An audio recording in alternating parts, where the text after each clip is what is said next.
Man, it's been a while since we last did this. Hello, chat. Oh, I should probably move myself a little bit.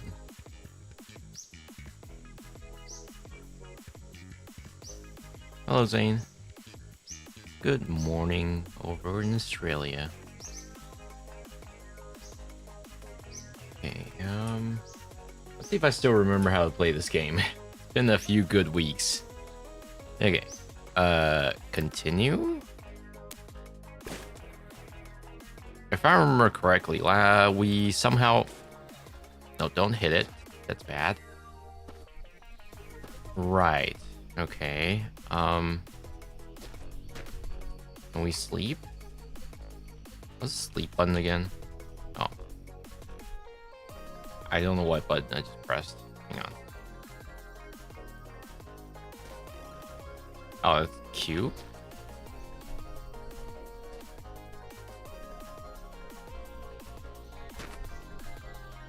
Oh, wait, what? Okay, I screwed up the controls already. Remind me not to press Q.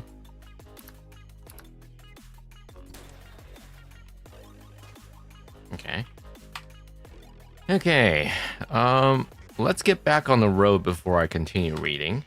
I can't sleep yet. Now the problem is I don't remember which way we came from last time. I know we looted this place, but which direction did we come from?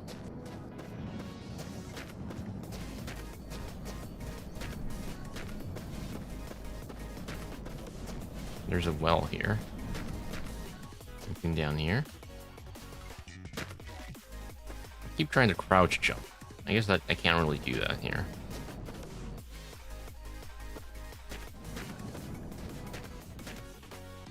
I guess it would be that way. I hope so.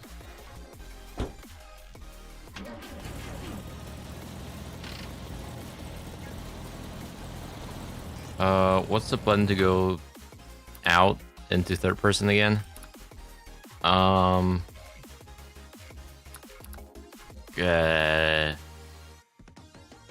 Not piss and fart. Change camera. Ah, there we go.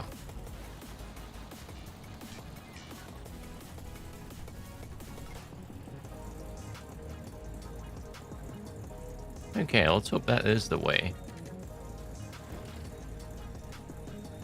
Let me just stop for a little bit because we gotta get reading.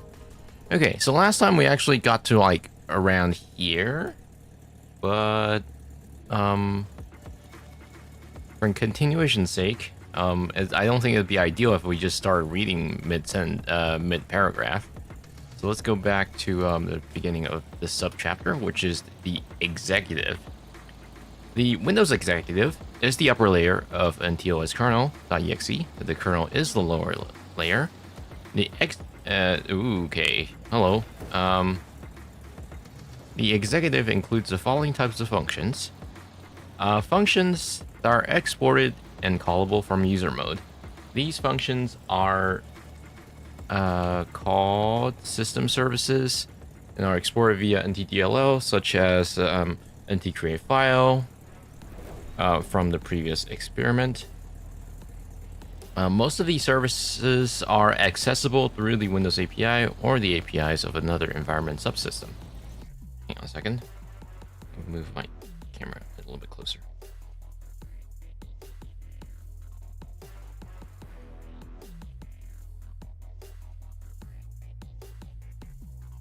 I can.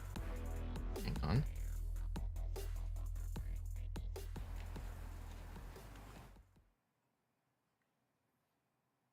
Yeah. Okay.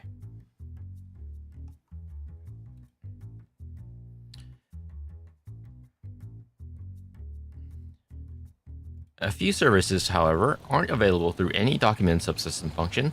Examples include the ALPC and various query functions such as ntquery information process, specialized functions such as ntcreate paging file, and so on. Device driver functions are called through device IO control function. This provides a general interface from user mode to kernel mode to call functions in device drivers that are not associated with read or Right. The drivers used for Process Explorer and Process Monitor from system internals are good examples of that, as is the console driver or condrive.sys as mentioned earlier. Functions that can be only called from kernel mode, they're exported and documented within the WDK. These include various support routines such as IO manager, starts with IO as expected, general executive functions, EX, and more needed for device driver developers. Functions are exported and can be called from kernel mode but are not documented in the WDK. Let's go left. These include the functions called by the boot video driver, which start with IMBV. Functions are defined as global symbols but are not exported. These include internal support functions called within OS kernel.yellow, such as those that start with IOP, internal IO manager support functions, or MI, internal memory management support functions. Functions that are internal to a module that are not defined as global symbols. These functions are used exclusively by the executive and kernel. The executive contains the following major components, each of which is covered in detail in the subsequent chapter of this book. Here's the configuration manager, explained in chapter 9, part 2, which is responsible for implementing and managing the system registry. Process manager, the process manager explained in chapter 3 and 4, creates and terminates processes and threads. The underlying support for processes and threads is implemented in the Windows kernel. The executive adds additional semantic and functions to these lower level objects. Okay. Security Reference Monitor. The SRM described in Chapter 7 enforces security policies on the local computer. It guards OS resources, performing runtime object protection and auditing. IO Manager. The IO Manager, discussed in Chapter 6, implements device-independent IO and is responsible for dispatching to the appropriate device driver for further processing. Excuse me. Plug-and-Play Manager. The PMP Manager, covered in Chapter 6, determines which drivers are required to support a particular device and loads those drivers. It retrieves the hardware resource requirements for each device during enumeration. Based on the resource requirements for each device, the PMP Manager assigns the appropriate hardware resources such as IO ports, RQs, DMA channels, and memory locations. It is also responsible for sending proper event notification for device changes, the addition or removal of a device on the system. Power Manager. The Power Manager, as explained in Chapter 6, Processor Power Management (PPM) and Power Management Framework or POFX, coordinate power events and generate power management IO notifications to device drivers. When the system is idle, the PPM can be configured to reduce power consumption by putting the CPU to sleep. Changes in power consumption by individual devices are handled by device driver, but coordinated by the Power Manager and POFX. Let's take a left. There's sure a lot of rocks in the middle of the road. On certain classes of devices, the Terminal Timeout Manager also manages physical display timeouts based on the device usage and proximity. Windows Driver Model, or WDM, Windows Management Instrumentation Routines, or WMI.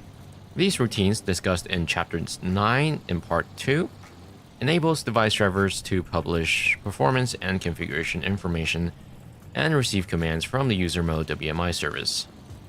Consumers of WMI information can be local machine or remote across the network. Memory Manager. The Memory Manager, discussed in Chapter 5, implements virtual memory, a memory management scheme that provides a large private address space for each process that can exceed available physical memory. The Memory Manager also provides underlying support for the Cache Manager. It is assisted by the Prefetcher and Store Manager, also explained in Chapter 5. Cache Manager. The Cache Manager, discussed in Chapter 14, Cache Manager in Part 2, improves the performance of file-based I/O by causing recently referenced disk data to reside in main memory for quick access. So it achieves this by deferring disk writes by holding updates in memory for a short time before sending them to the disk. As you'll see, it does this by using Memory Manager's support for mapped files. In addition, the executive contains 4 main groups of support functions that are used by the executive components just listed. About a third of these supports functions are documented in the WDK because device drivers also use them. These are 4 categories of support functions. Object Manager. The Object Manager creates, manages, and deletes Windows executive objects and abstract data types that are used to represent OS resources such as processes, threads, and various synchronization objects. The Object Manager is explained in Chapter 8 in Part 2. Asynchronous LPC or ALPC facility. The ALPC facility, explained in Chapter 8 in Part 2, passes messages between the client process and the server process on the same computer. Among these things, ALPC is used as a local transport for Remote Procedural Call, or RPC. The Windows implementation of an industry standard communication facility for client and server processes across a network.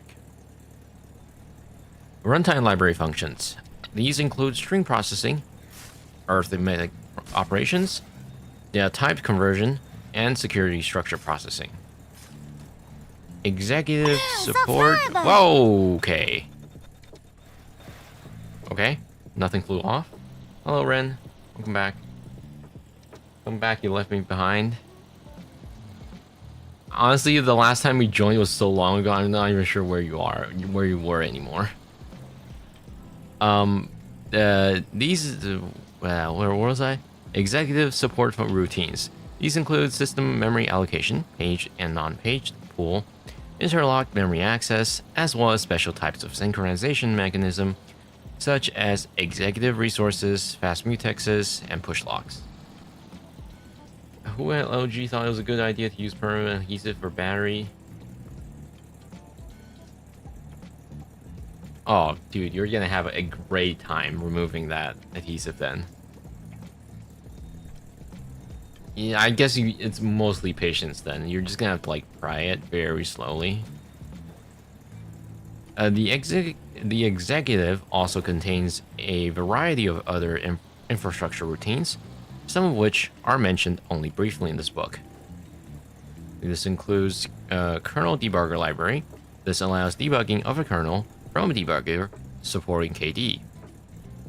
Portable protocol support over a variety of transports such as USB, Ethernet, and IE 1394, also known as FireWire, and implemented by WinDebug and KD.exe debuggers. User mode debugging framework. This is responsible for sending events to the user mode debugging API and allowing breakpoints and stepping through code to work, as well as for changing context of running threads. Hypervisor library. Hypervisor library and VBS library. These provide kernel support for the secure virtual machine environment and optimize certain parts.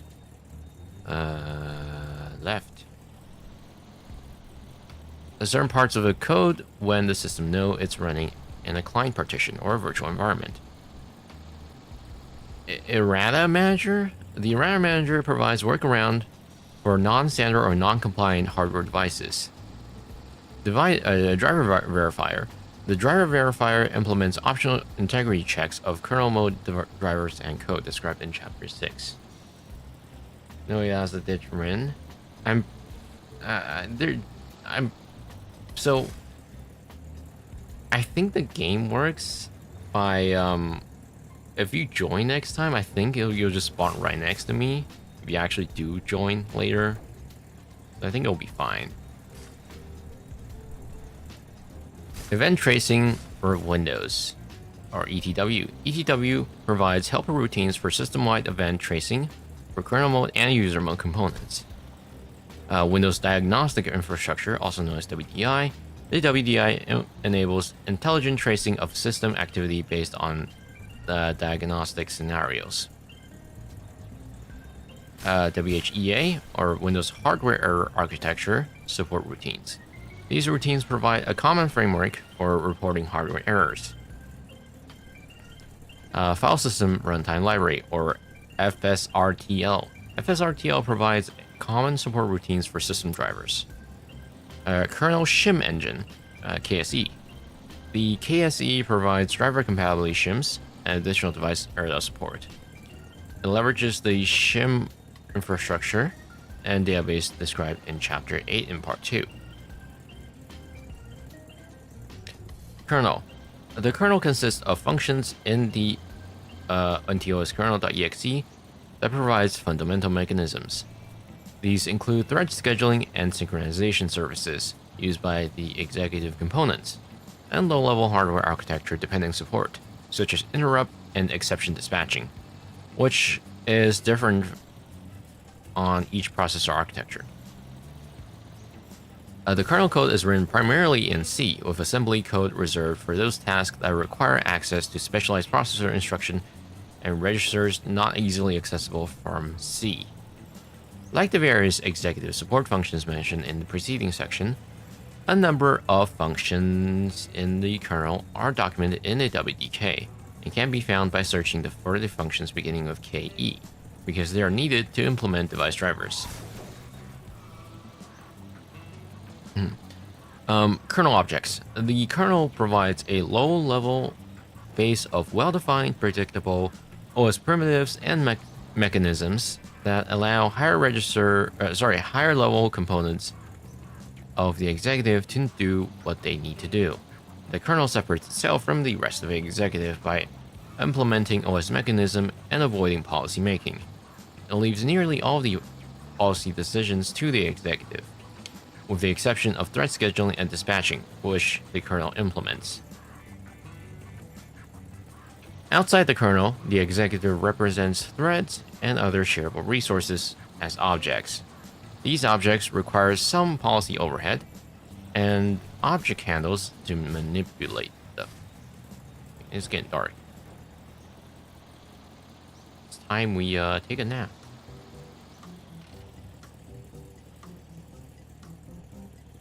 Nope, not yet.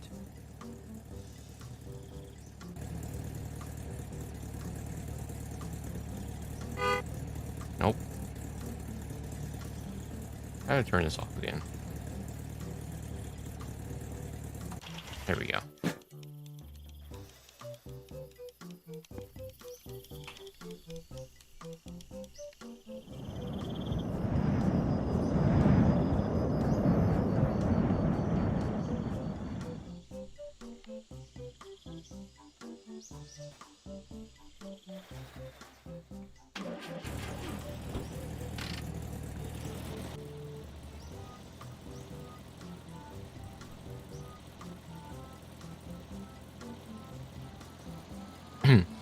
Okay. These objects are required to impose policy overhead. This overhead is eliminated in the kernel, which implements a set of simpler objects called kernel objects that help the kernel control central processing and supporting the creation of executive objects. Most executive level objects encapsulate one or more kernel objects, incorporating their kernel defined attributes. The battery's coming off. Congratulations, you did it. One set of kernel objects, called control objects, establishes semantics for controlling various OS functions. This includes the asynchronous procedural call, or APC objects, the deferred procedural call, or DPC objects, and several objects the IO manager uses, such as the interrupt object. Another set of kernel objects, known as dispatcher objects, incorporates synchronization capabilities that alter or affect thread scheduling.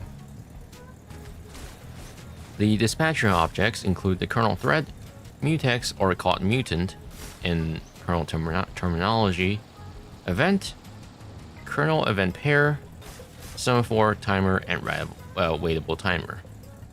The executive uses kernel functions to create instances of kernel objects to manipulate them. And to construct the more complex object it provides to user mode. Objects are explained in more detail in Chapter 8 and Part 2, and processes and threads are described in Chapter 3 and 4 respectively. Excuse me. Spicy barrier has been removed. Woo! Congratulations. A kernel processor control region and control block. The kernel uses a data structure called the kernel processor. I'm spinning out. No, we're fine. We're fine. I use a data structure called kernel processor control region, also known as KPCR, to store processor-specific data. The KPCR contains basic information such as the processor interrupt dispatch table, IDT, task state segment, TSS, and global descriptor table, GDT. It also includes the interrupt controller state, which it shares with other modules, such as the ACPI driver and the HAL, or the hardware abstraction layer. To provide easy access to KPCR, the kernel stores a pointer in the FS register on 32-bit Windows and GS register on a 64-bit Windows system. The KPCR also contains an embedded data structure called Kernel Processor Control Block, or KPRCB. Unlike the KPCR, which is documented for third-party drivers and other Windows internal components, the KPCRB is a private structure only used by kernel code in NTOS kernel. It contains the following: scheduling information such as the current, next, idle threads scheduled for execution on the processor, the dispatch database for the processor, which includes the ready queues for each priority level, a DPC queue, CPU vendor, and identifier CPU vendor and identifier information such as model, stepping, speed, and feature bits, CPU and NUMA topology such as node information, core per package, logical processor per core, and so on. Cache sizes, time accounting information such as DPC and interrupt time. The KPRCB also contains the following statistics for the processor, such as out statistics, cache manager stats, see Chapter 14 and Part 2 for a description of these, DPC stats, memory manager stats, see Chapter 5 for more information. Finally, the KPRCB is sometimes used to store cache-aligned per processor structure to optimize memory access, especially on a NUMA system. For example, the non-paged and paged pool system look-aside lists are stored in the KPRCB. Experiment. You can view the contents of the KPCR and KPRCB by using the !PCR and !PRCB kernel debugger commands. For the latter, if you don't include flags, the debugger will display information for CPU 0 by default. Otherwise, you can specify CPU by adding a number after a command.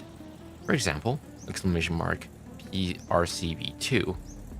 The former command, on the other hand, will always display information on the current processor, which you can change in remote debugging session. If doing local debugging, you can obtain the address of the KPCR by using the !PCR extension, followed by the CPU number, then replacing the $PCR with that address. Do not use any of the other outputs shown in the !PCR command. the extension is deprecated and shows incorrect data. The following example shows what the output of the DTNT !_KPCR at $PCR and !PRCB command looks like on a Windows 10 x64-bit system. Feel free to do this yourself at home. You can also use the DT command to directly dump the _KPRCB data structure because the debugger command gives you the address of the structure, shown in bold. For example, if you want to determine the speed of the processor as detected at boot, you can look into the megahertz field by using the following command. And as you can see, it's return 0x893, which is 2195 in decimal. On the machine, the processor was running at about 2.2 GHz during boot up.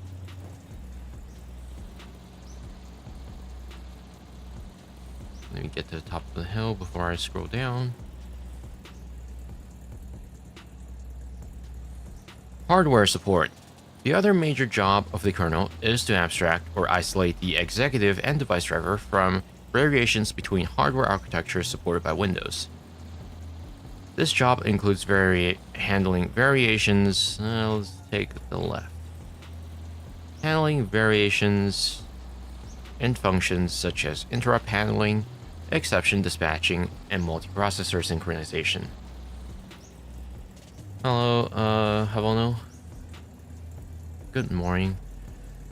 Even for those hardware-related functions, the design of the kernel attempts to maximize the amount of common code. The kernel supports a set of interfaces that are portable and semantically identical across architectures. Vroom indeed. Most of the code that implements these portable interfaces is also identical across architectures. Some of these interfaces are implemented differently on different architectures or are partially implemented with architecture-specific code.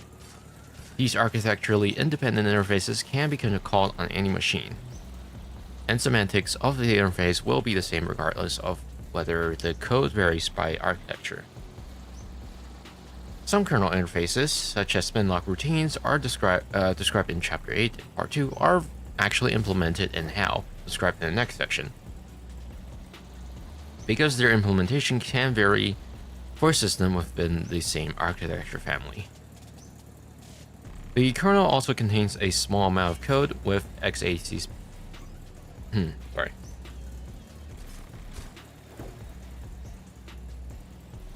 I don't know why. The longer I speak, I feel like I'm starting to get hiccups for some reason. It's a thing I kind of notice whenever I'm having a long session of talking. Okay.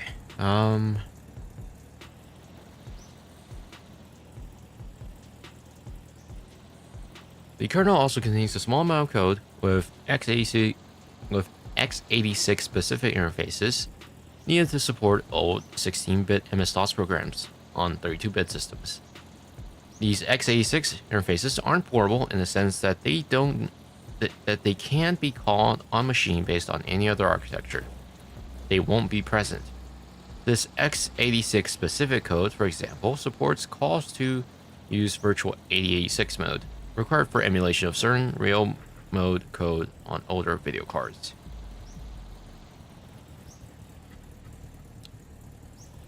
Other example of architecture-specific code in the kernel include the interfaces to provide translation buffer and CPU cache support.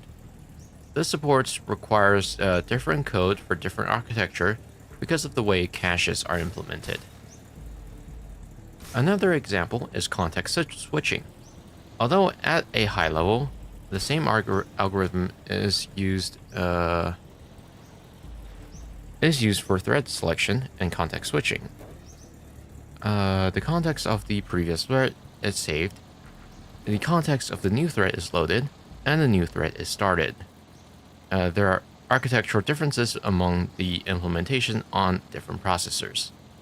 Because the context is described by the processor state, registers, and so on, which is saved and loaded varies depending on the architecture. Hardware abstraction layer. As mentioned at the beginning of this chapter, one of the crucial elements of Windows design is its portability across a variety of hardware platforms. I feel like the same really can't be said.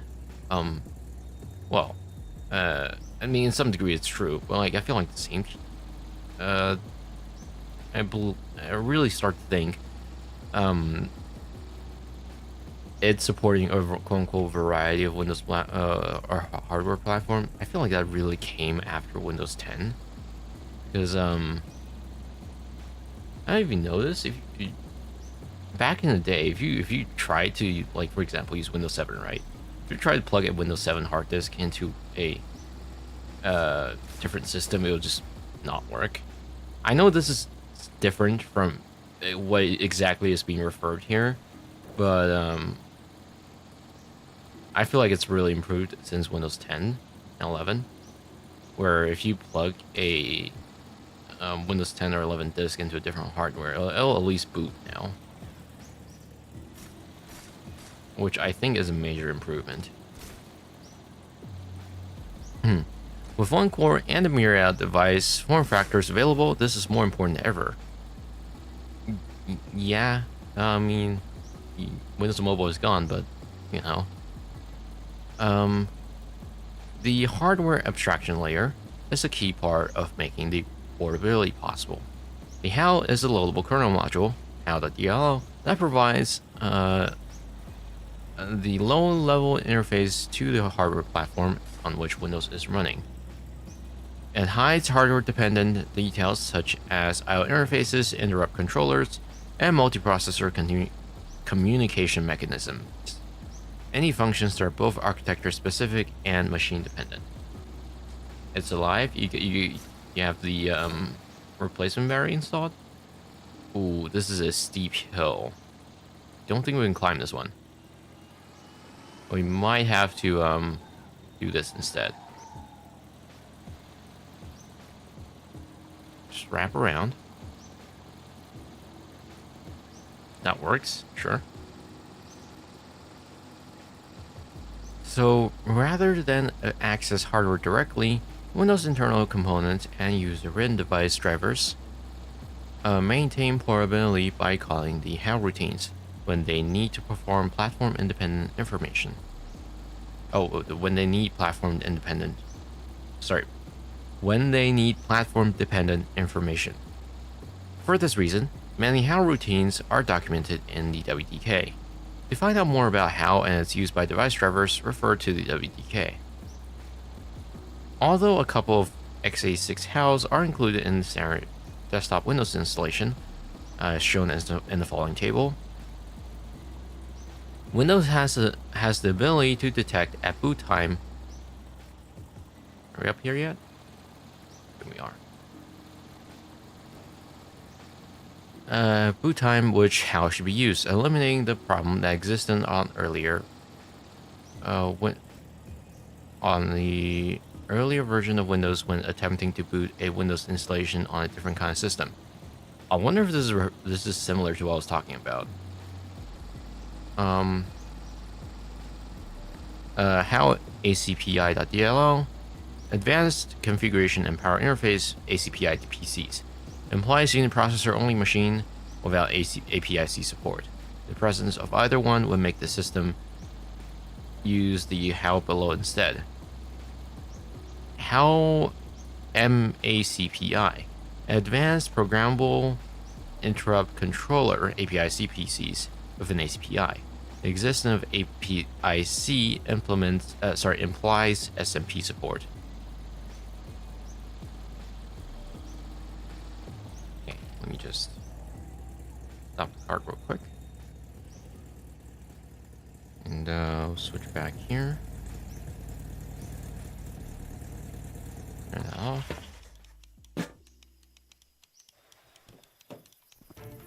Take a nap. New battery is installed. Boot it up. Alright, you did it. Post in tech. Actually, I'm gonna take a tiny little break. I'll be right back.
Okay, I'm back.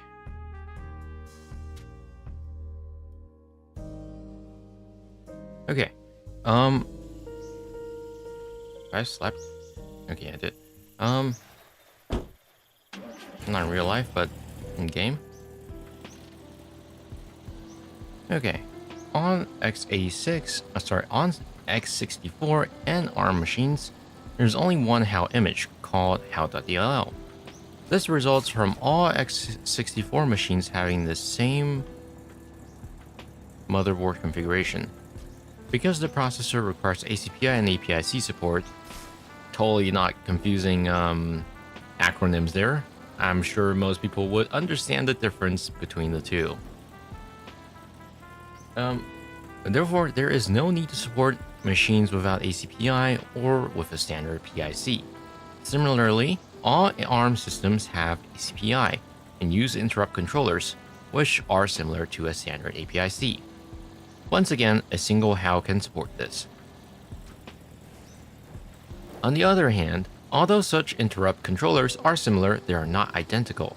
Additionally, the actual timer and memory or DMA controllers on the same ARM system are different from others.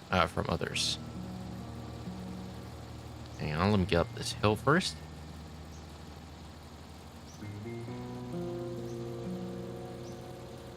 Also, yeah, nice wallpaper on the LG. Finally, sorry. Finally, in the IoT world, a certain standard PC hardware, such as the Intel DMA controllers, may not be present and might require support for a different controller, even on a PC-based system. Older versions of Windows handle this by forcing each vendor to ship with a custom HAL for each possible platform combination. This is no longer realistic, however, and results in significant amounts of duplicate code. Instead, Windows now support modules known as HAL extensions, which are additional DLLs on disk that the bootloader may load if specific hardware requiring them is needed, usually through ACPI and registry-based configuration.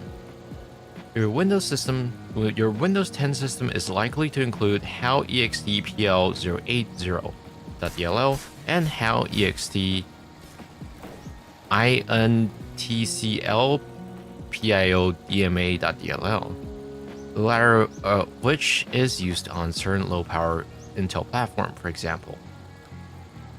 Creating HAL extensions require collaboration from Microsoft, and such file must be custom signed with a special HAL extension certificate only available through hardware vendors. Additionally, they are highly limited in the APIs they can use and interact through a limited import-export table mechanism that does not use the traditional p-image mechanism. For example, the following experiment will not show you any functions if you try to use it on a HAL extension. Experiment: viewing ntoskernel.exe and HAL image dependencies. You can view the relationship of the kernel and HAL images by using the dependency walker tool, also known as depends.exe, to examine their export and import tables. To examine an image in the dependency walker, open the file menu, choose open, and select the desired image file. We'll go left. Here's a sample output you can see by viewing the dependency of ntoskernel.exe using this tool. For now, disregard the errors displayed by dependency walker inability to parse the API sets. Notice that the ntoskernel.exe is linked against HAL, which in turn link against ntoskernel. They both use functions in each other. ntoskernel is also linked to the following binaries, such as pshed.dll, also known as Platform-Specific Hardware Error Driver, or pshed. Provides an abstraction of the hardware error reporting facilities of the underlying platform. It does this by hiding the details of platform error handling mechanisms from the OS and exposing a consistent interface to the Windows OS. Okay.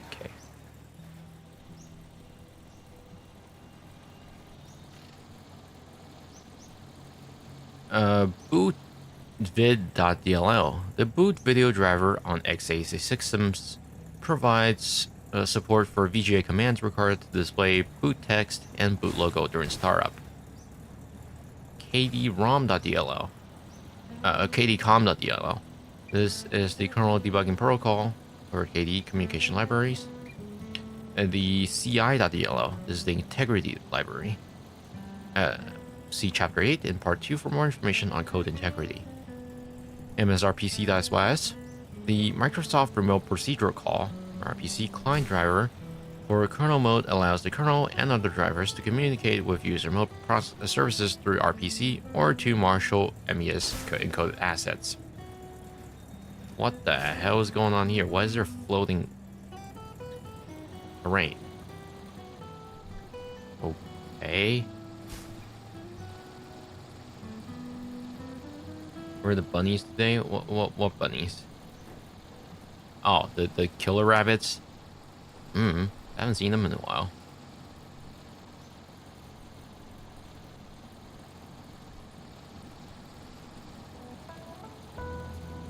Okay. For example, the kernel uses this to marshal data to and from the user mode plug-and-play service. For a detailed description, okay. Get that real quick.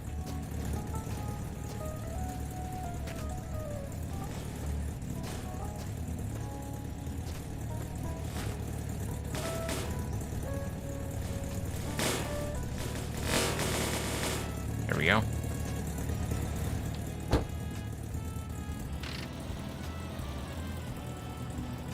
This version not rabbits? Yes. Hello, person YouTube chat. Okay. Am I stuck? You're kidding me. I'm stuck on a piece of rock. Hello?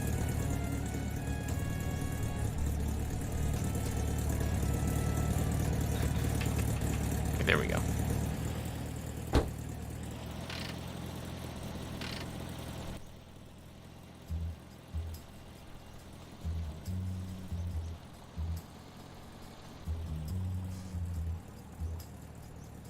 Oh, SCP.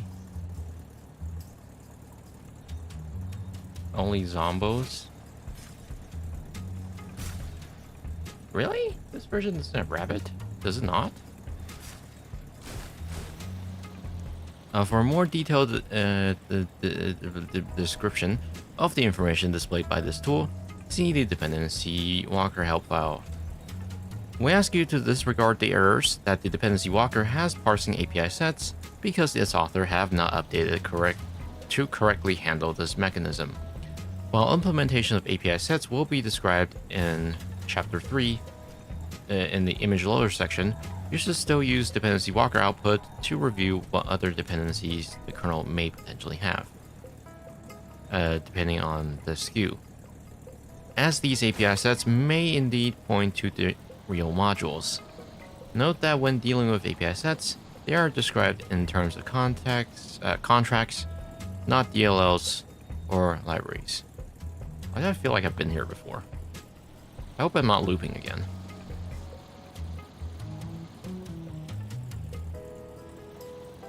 It's important to realize that any number, or even all, of these contracts might be absent from your machine. Their presence depends on a combination of factor, SKU, platform, and vendor. The VR kernel contract. This provides support for Windows Error Report or WER in the kernel, such as with the live kernel dump creation. Okay, that is a steep hill. That's a steep decline. You gotta be careful. Hang on. I gotta focus.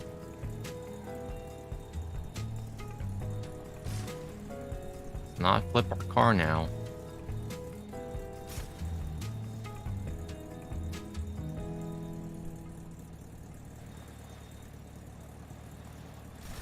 Okay. No, no, no, no, no. Okay.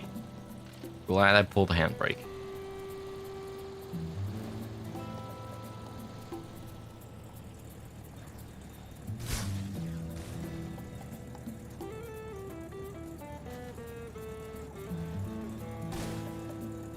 Okay, hang on. We'll resume reading in a little bit.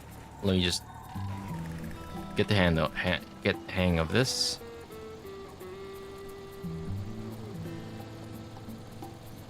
Okay, TM contract.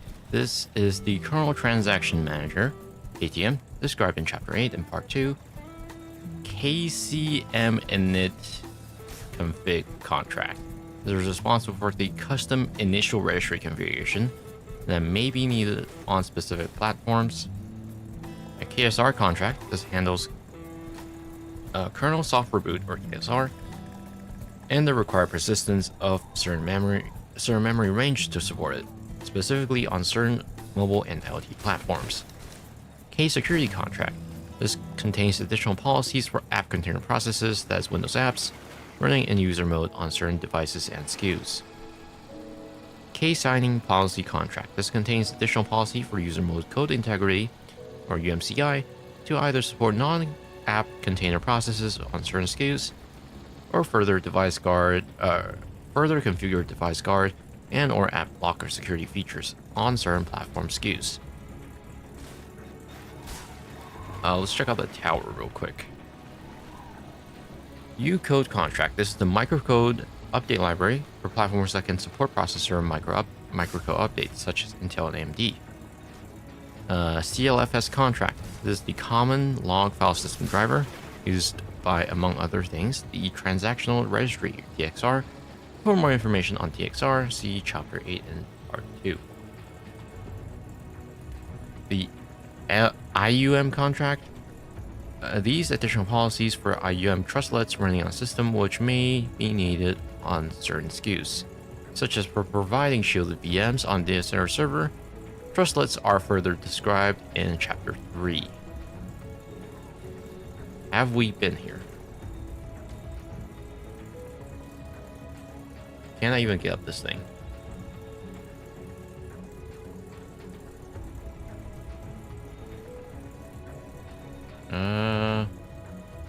No. Okay. Okay, hang on a second. I need a rush break. I'll be right back. Sorry, I didn't do that when I had a little break earlier. Give me a second.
Okay, I have returned once again. Where was I? Device drivers. Although device drivers are explained in detail in Chapter 6, the section provides a brief overview of the type of drivers, and explain how to list drivers installed and loaded on your system. Windows supports kernel mode and user mode drivers, but this section discusses the kernel driver only. The term device driver implies a hardware device, but there are other device driver types that are not directly related to hardware, listed momentarily. This section focuses on device drivers that are related to controlling a hardware device. Device drivers are loadable kernel mode modules, file typically ending with the SYS extension, that interfaces between the IO manager and the relevant hardware. They run in kernel mode in one of three contexts. In the context of the user thread that initiated the IO function, such as read operation. In the context of a kernel mode, in the kernel mode file system thread, such as from the plug-and-play manager. As a result of the interrupt, and therefore not in the context of any particular thread, but rather of whichever thread was current when the interrupt occurred. As stated in the preceding section, device drivers in Windows don't manipulate hardware directly. Rather, they call functions in the how to interface with the hardware. Drivers are typically written in C or C++, therefore, with the proper use of how routines, they can be source code portable across CPU architectures, supported by Windows and binary portable within an architecture family. There are several types of device drivers, such as hardware device drivers. These use the how to manipulate the hardware and to write output to or retrieve input from a physical device or network. There are many types of hardware device. Let's head straight. Drivers such as bus drivers, human interface drivers, mass storage drivers, and so on. File system drivers. There are Windows drivers that accept file-oriented IO requests and translate them into IO requests bound for a particular device.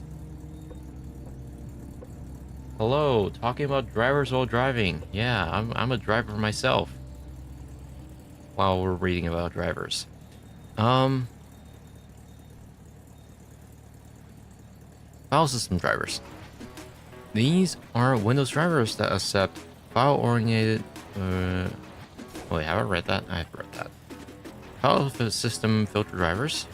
These include drivers that perform disk mirroring and encryption or scanning to locate viruses, intercept requests, and perform some added value processing before passing the IO to the next layer, or in some cases, rejecting the operation.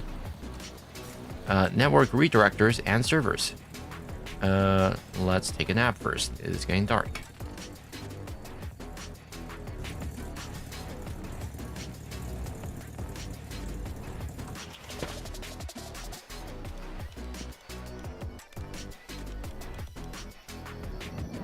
Yes, fall asleep while standing up.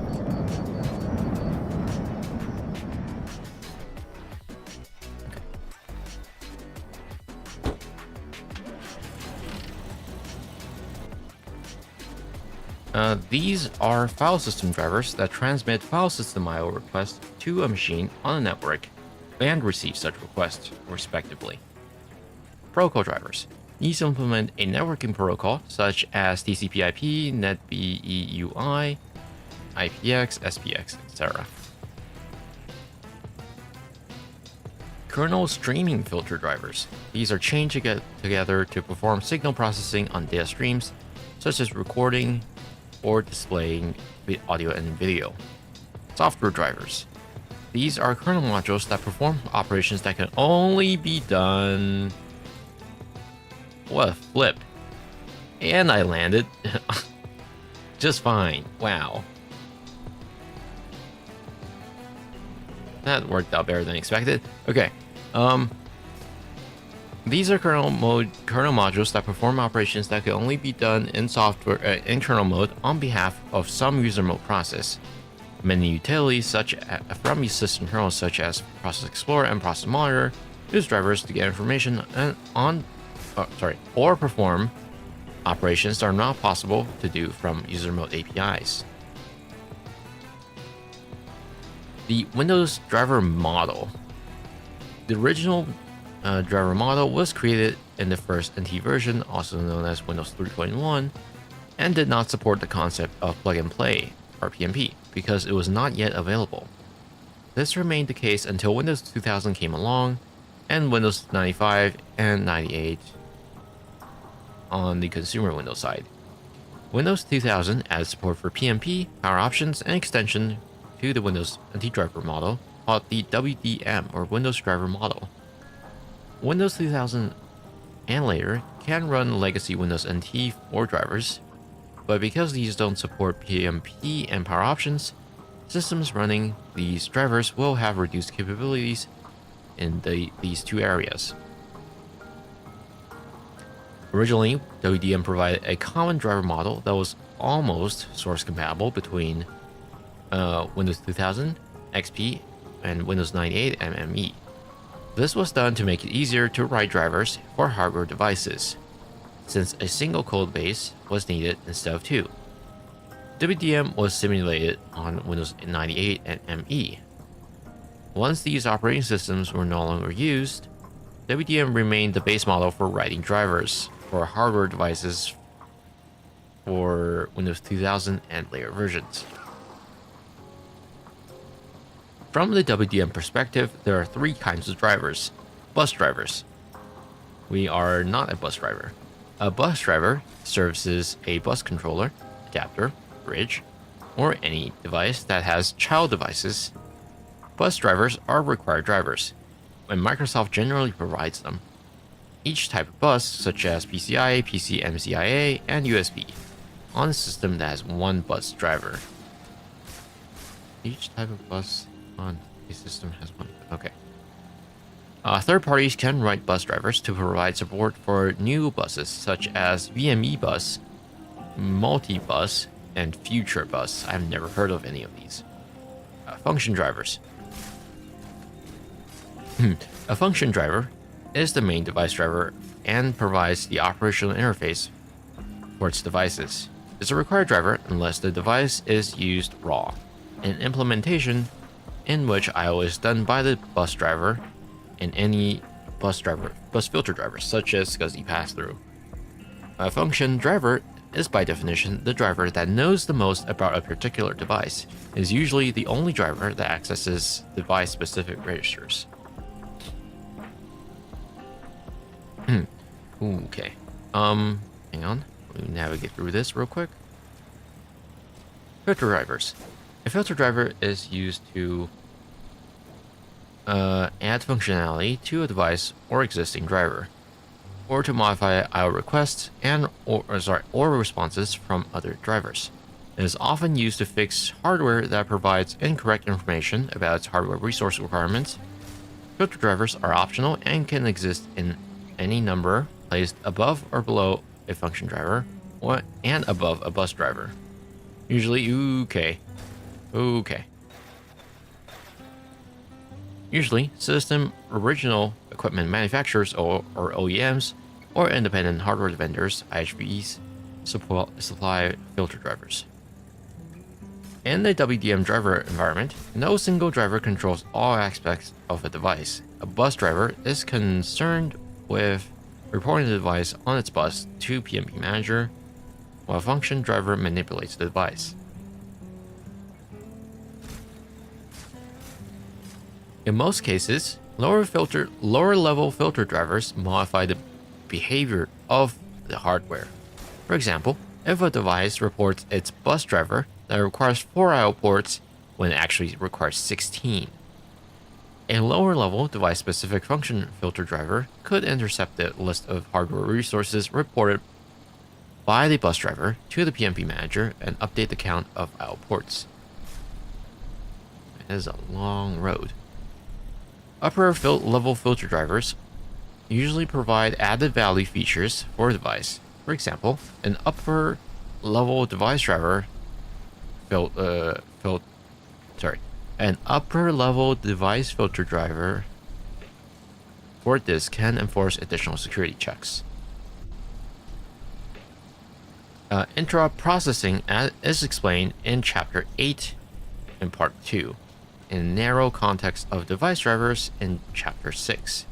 Further details about IO Manager, WDM, Plug and Play, and Power Management are also covered in Chapter 6. Windows Driver Foundation. The Windows Driver Foundation, WDF, simplifies Windows Driver development by providing two frameworks: the Kernel Mode Driver Framework, or KMDF, or User Mode Driver Framework. Let's go here.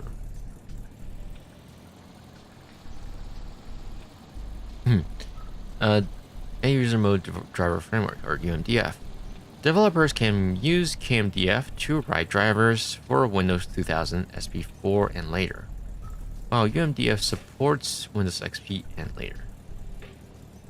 Have we been here? I hope not. No, I don't think we've been here.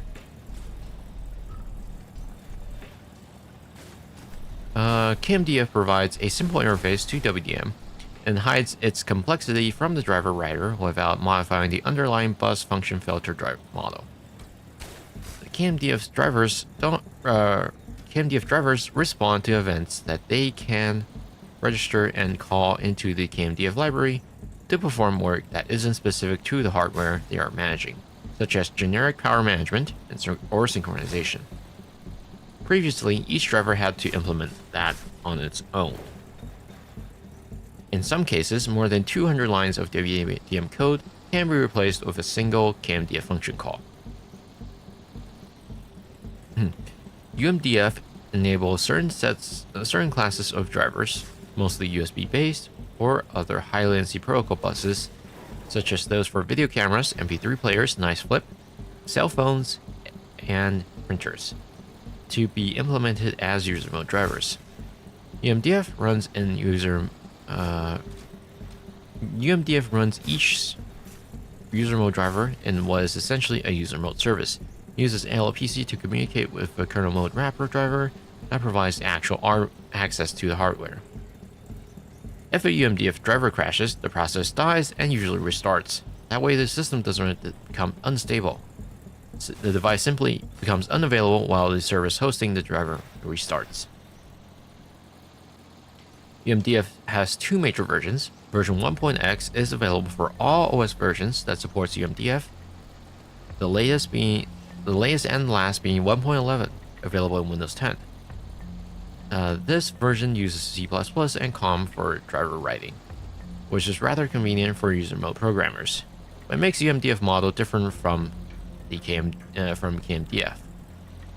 Version 2.0 of UMDF, introduced in Windows 8.1, is based around the same object model as KMDF, making the two frameworks very similar in their programming model.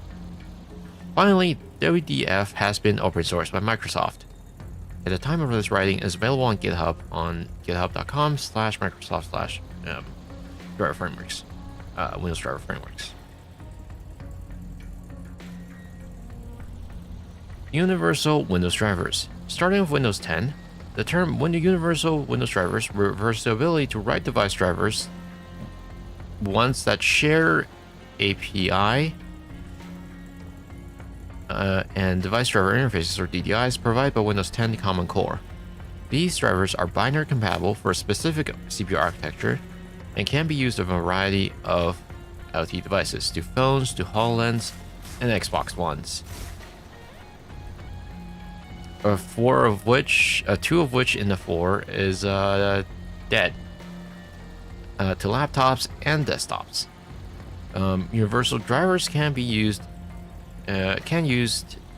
Universal drivers can use KMDF, UMDF 2.x, or WDM as their driver model. Experiment. Viewing the installed device drivers. To list the installed drivers, run the system information tool, also known as msinfo32.exe. Ooh, that's a lot of flips. To launch this tool, click Start and type msinfo32 to locate it. Under System Summary, expand Software Environment and open System Drivers. Here's an example output of the list of installed drivers. The window displays a list of device drivers defined in the registry, their type, and their state, running or stopped. Device drivers and Windows Services processes are both defined in the same place, under the HKLM System Current Control Set Services. However, they are distinguished by a type code. For example, type 1 is kernel mode device driver. For a complete list of information stored in the registry for device drivers, see Chapter 9 in Part 2. Okay. How many times have we popped off the hood already? I suppose now is a good time to check on the oil. That's good, fine.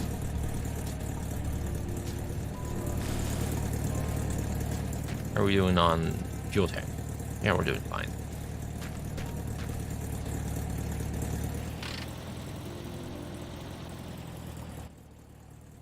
Oh, the bumper bar also came off. Not that I really need it, but...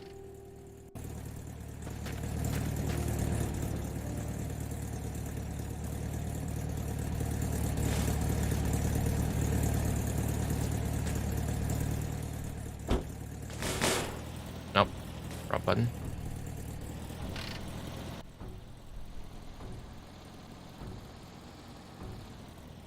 Alternatively, you can list the currently loaded device driver by selecting the system process and Process Explorer and opening the DLL view. Here's the sample output. And there you go. Peering into undocumented interfaces. Examining the names of the exported or global symbols in the key system images such as NTOS kernel, HAL, or NTDLL can be enlightening. You can get the idea of kind of things Windows can do versus what happens to be documented and supported today. Of course, just because you know the name of these functions doesn't mean you can or should call them. The interfaces are undocumented and are subject to change.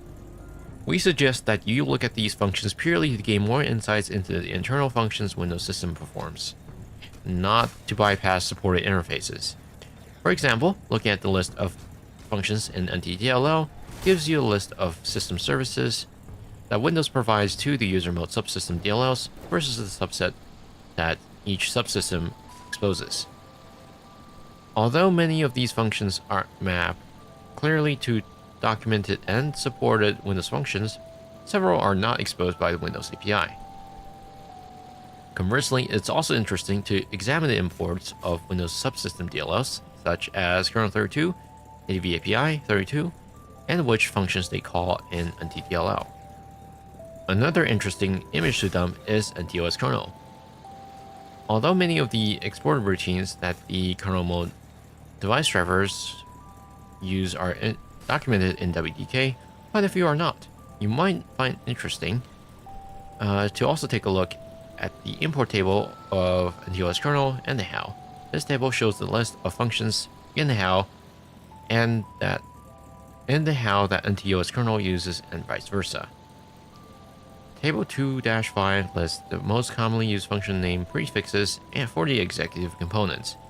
Each of these major executive components also use a variation of the prefix to denote the internal functions, either the first letter of a prefix followed by an I, or the full prefix followed by a P, private. For example, KI represents internal kernel functions, and PSP refers to internal process support functions. Yeah, here's the list you can look at. Yep. You can decipher the names of these exported functions more easily if you understand the naming conventions of the for the Windows system routines. The general format is prefix, operation, and object. Excuse me. In this format, prefix is the internal component that exposes the routine. Operation tells what is being done to the object or resource, and the object refers to the object it is being operating on. Ooh, I should probably fix those real quick, but before we do that, let's take a nap.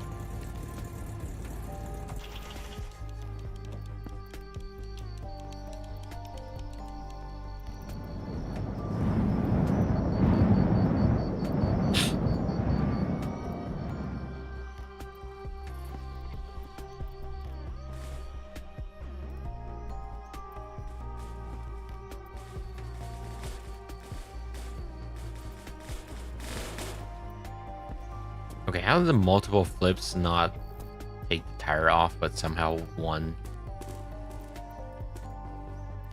tiny little thing did?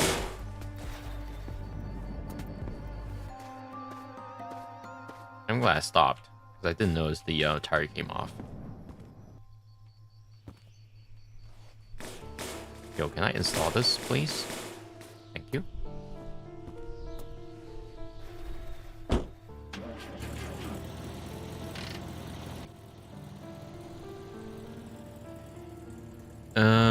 Operation tells what be okay. For example, EX allocate pool with tag is the executive support routine to allocate from a paged or non-paged pool.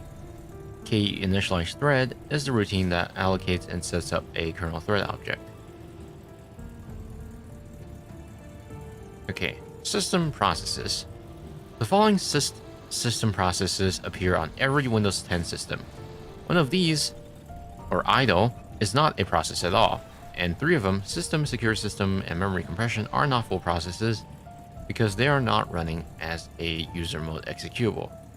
These types of processes are called minimal processes and are described in chapter 3. Idle process. This contains one thread per CPU to account for the idle CPU time. So it's pretty much 100% minus the existing CPU usage percentage. You look at your task manager, for example, if there's 31% of CPU being used, it would show up as like 69 for the idle one. System process. This contains the majority of the kernel mode system threads and handles. Secure system process. This contains the address space for the secure kernel and VTL1 if it's running.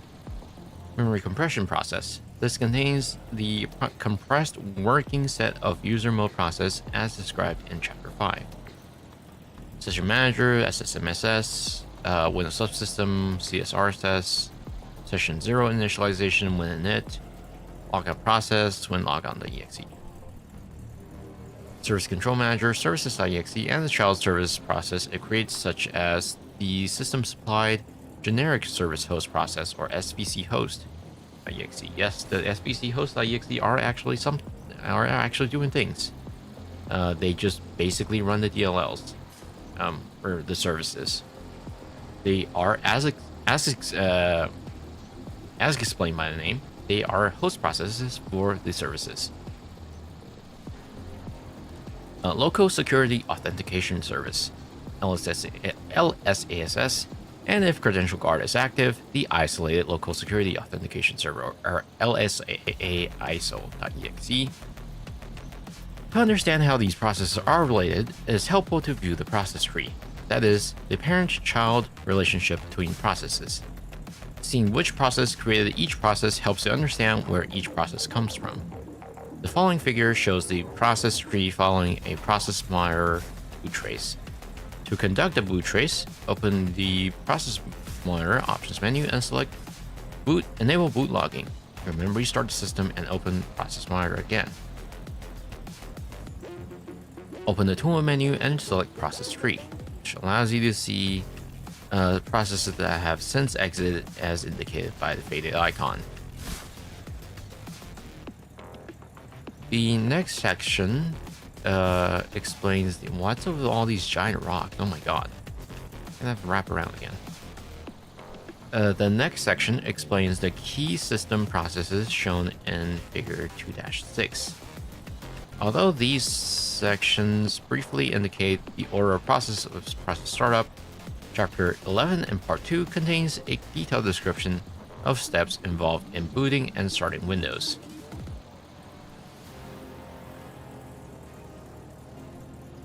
System idle process. The first process listed in the above figure, as discussed in Chapter 3, processes are identified by their image name. However, this process, as well as system, secure system, memory compression processes, isn't running a real user mode image. That is, there is no system idle process.exe in the Windows directory. In addition, because of implementation details, the name shown for this process differs from utility to utility. The idle process accounts for idle time. That's why the number of threads in this quote-unquote threads and in this quote-unquote process is the number of logical processors on the system.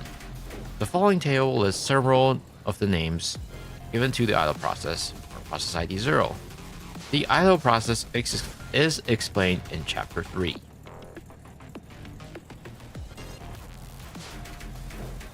So names of process ID 0 in various utilities. For example, in Task Manager, it will be called System Idle Process. In PStat, it will be called Idle Process. In Process Explorer, it will be called System Idle Process. Task List, same thing. And plist as System Process. Now let's take a look at system threads and the purpose of each of these system processes that are running real images.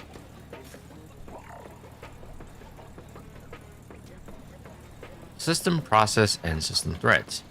The system process, also known as PID4, is the home of a special kind of thread that only runs in kernel mode, a kernel mode system thread.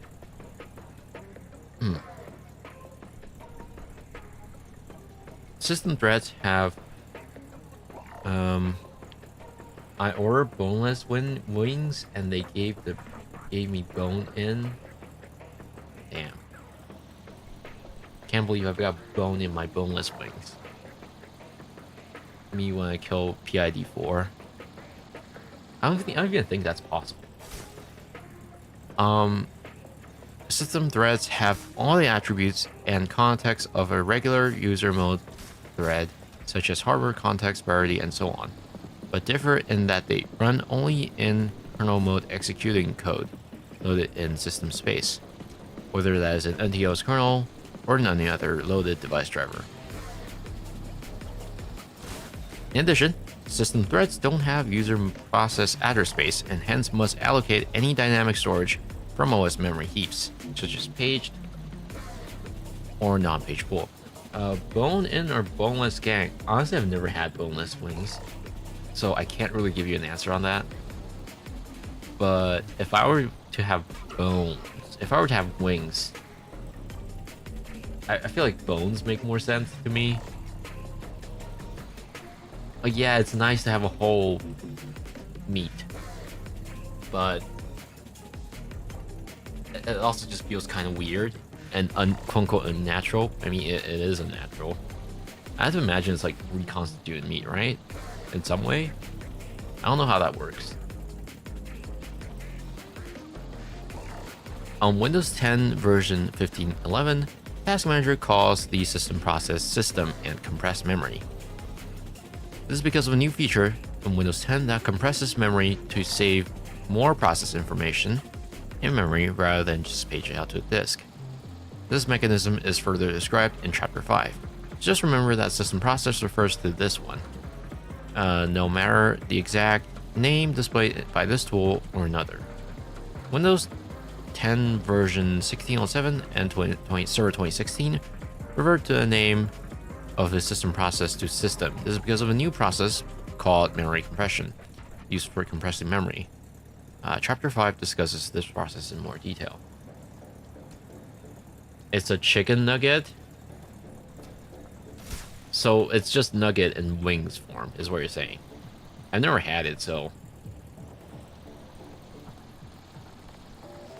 In which case, Um, I don't know, if I were to order wings, I'd probably still just order regular bone wings.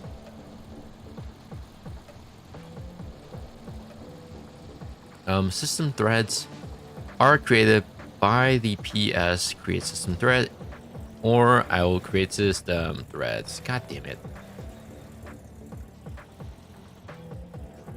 I'm starting to think we need a compilation of every time we popped off the hood.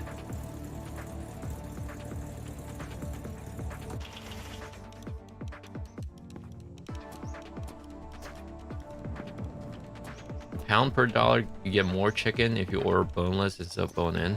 Yeah, I know, but still. I think it's more about the experience than anything.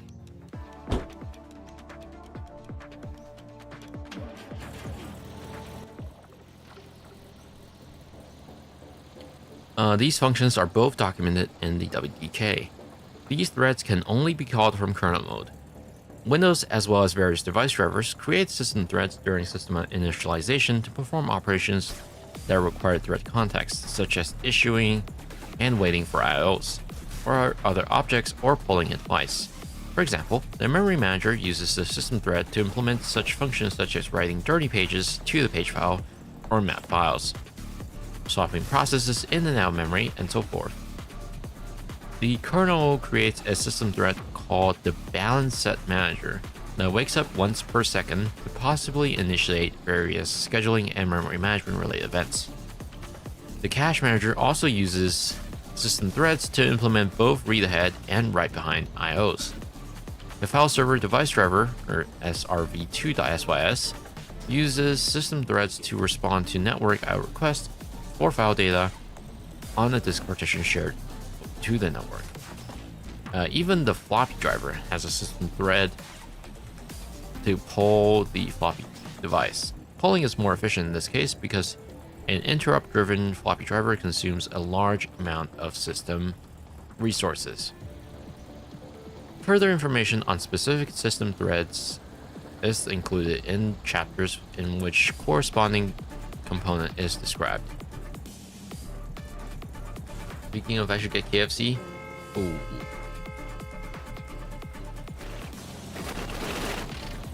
Hang on. KFC sounds nice about now.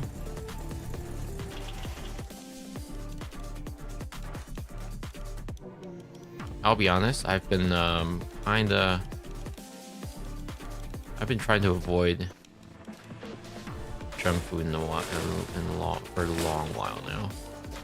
But I still have KFC every now and then.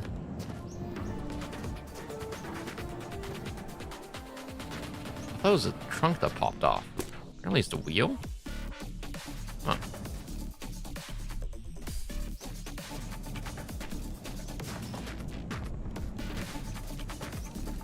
So like for KFC here, instead of just regular spicy wings and whatnot, spicy chicken, you get Sichuan spiced corn pepper spiced chicken instead, which is actually really nice. I really like that. I like that over standard spicy. By default, system threads. We good? We good.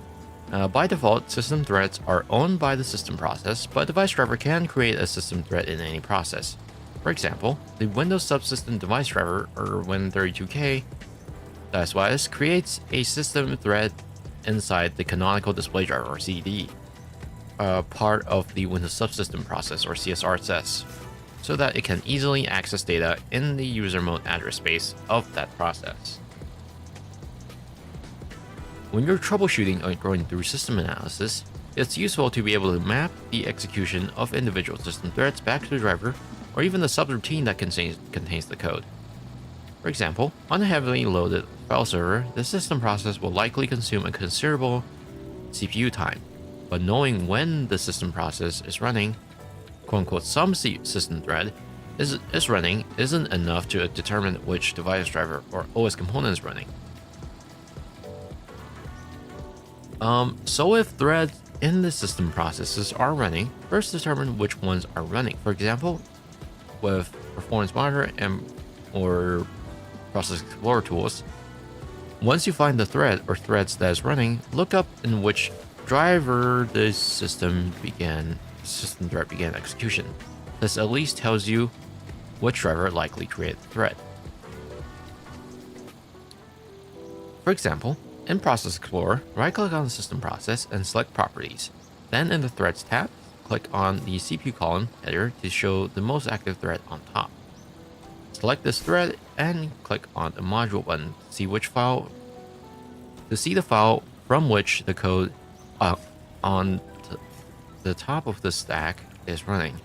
Because the system process is protected on recent version of Windows, Process Explorer is unable to show a call stack. I wonder if you can get around that by elevating a system.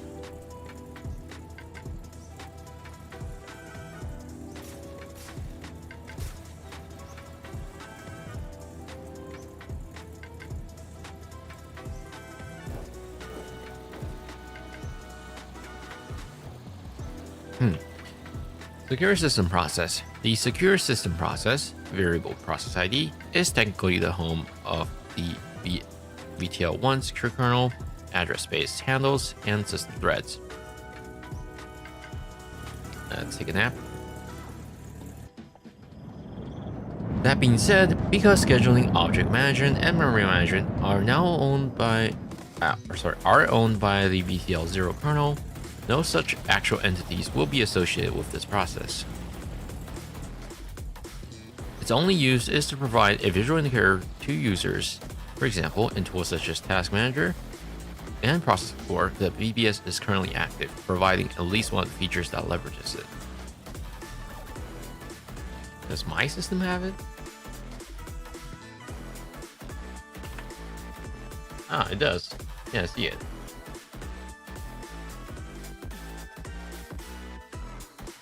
Yeah, when I look at it in my system format, it says that there's a secure system process. It's actually under the image name of secure kernel.exe. Huh.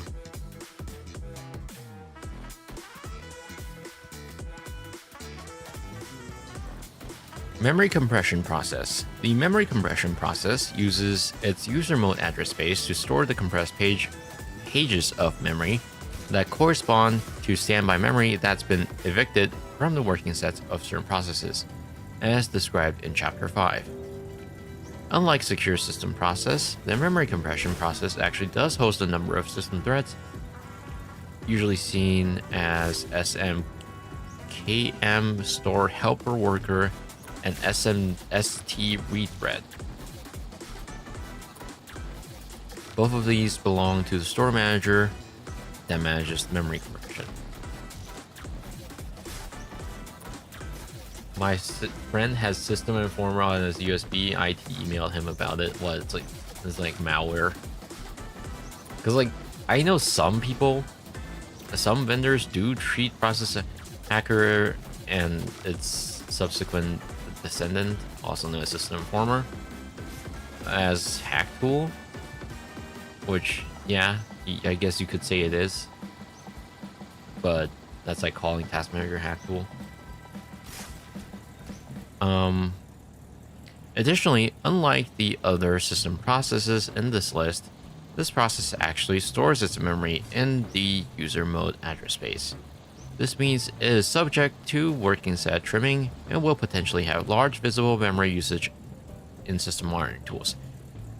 In fact, if you view the Performance tab in Task Manager, which now shows both in-use and compressed memory, you should see that the size of memory compression process working set is equal to the amount of compressed memory.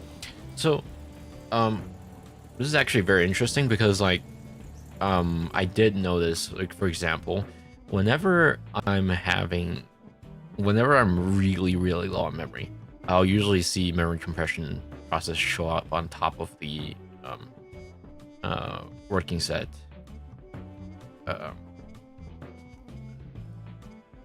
the private bytes section in System Informer, or they usually also have a very high CPU stats alongside it. And then whenever that happens, I go check on the memory, and sure enough, oh boy, if I hadn't checked, I'm pretty sure the system will crash soon. Because it's usually when I'm really reading out memory. And that scenario is also usually very bad because I have like 128 gigs. So if I'm ever hitting that threshold where memory compression has to really kick in, then it means something is really screwed up.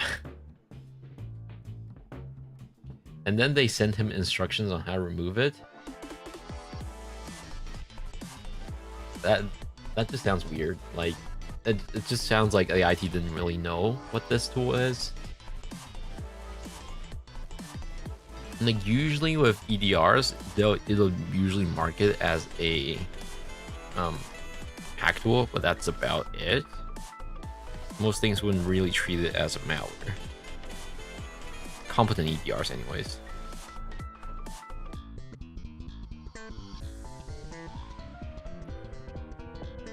Okay.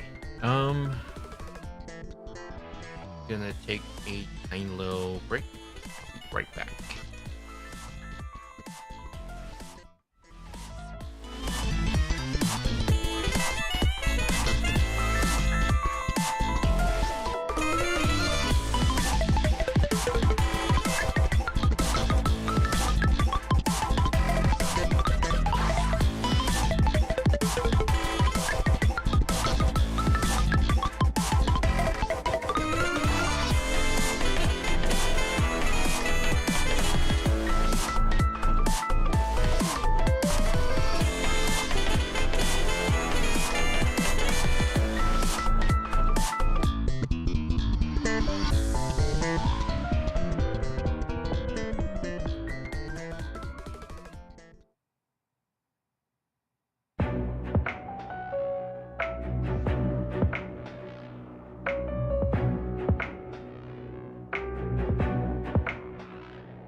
He thought it was funny. They didn't talk him through it or anything. They just sent instructions. Like, that's it.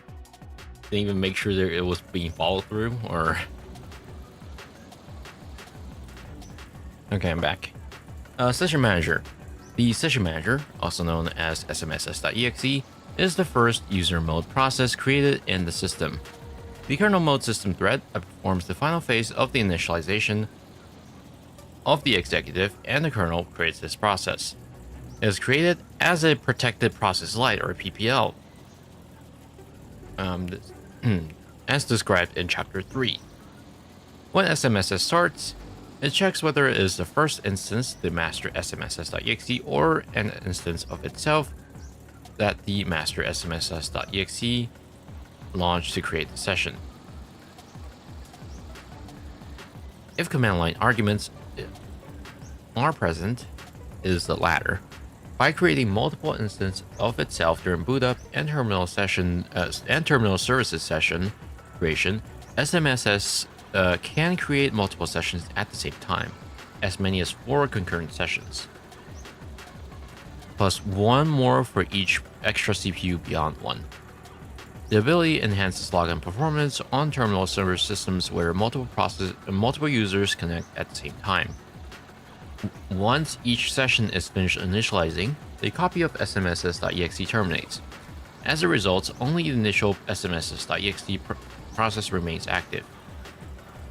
For a description of terminal services, see the section Terminal Services and Multiple Sessions in Chapter 1. The master smss.exe performs the following one-time initialization steps. First of all, it marks the process and the initial thread as critical. If a process or thread marked as critical exits for any reason, Windows crashes. First, see Chapter 3 for more information. It causes the process to treat certain errors as critical, such as invalid handle usage, heap corruption, enables the disable dynamic code execution process mitigation, increases the process base priority to 11. If the system supports hot processor add, enables automatic processor affinity updates. That way, if new processors are added, new sessions will take advantage of the new processors. For example, for more information about dynamic processor addition, see Chapter 4. Initializes a thread pool to handle ALPC commands and other work items. Creates an ALPC port named SMAPI port to receive commands. Initializes a local copy of Newman topology of the system. Creates a new mutex named pending rename mutex to synchronize file rename operations. It creates an initial process environment block, or PEB, and updates the safe mode variable if needed. Based on the protection mode value in Session Manager key, it creates a security descriptor that will be used for various system resources. Based on the object directories value in the Session Manager key, creates the object manager directories that are described, such as RPC control and Windows. It also, hang on. Sorry. It also saves the program listed under the values boot execute, no PMP sync, and sub execute. Saves the program path listed in SO initial command value under the Session Manager key. It reads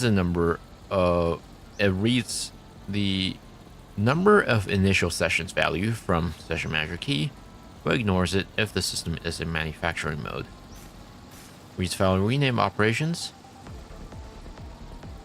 from the Session Manager key. Is pending file rename operation handled by SMSS? I wonder.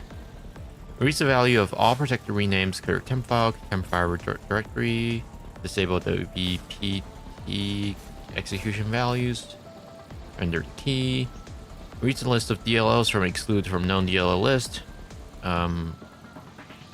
Under session manager key, there is a lot under this key. Wow. It reads the paging file information stored under session manager memory management key, such as paging files, existing page files, and the page files on volume, and wait for paging files configuration values. Reads and saves the value from session manager DOS devices key. Reads and saves known DLLs values stored under session manager key. Creates system-wide environment variables defined in session manager environment. Creates the known DLLs directory as well as known DLLs 32 on 64-bit with WoW64. Creates symbolic link for devices defined under the session manager DOS device under the global question mark directory in the object manager namespace. Creates a root sessions directory in the object manager namespace.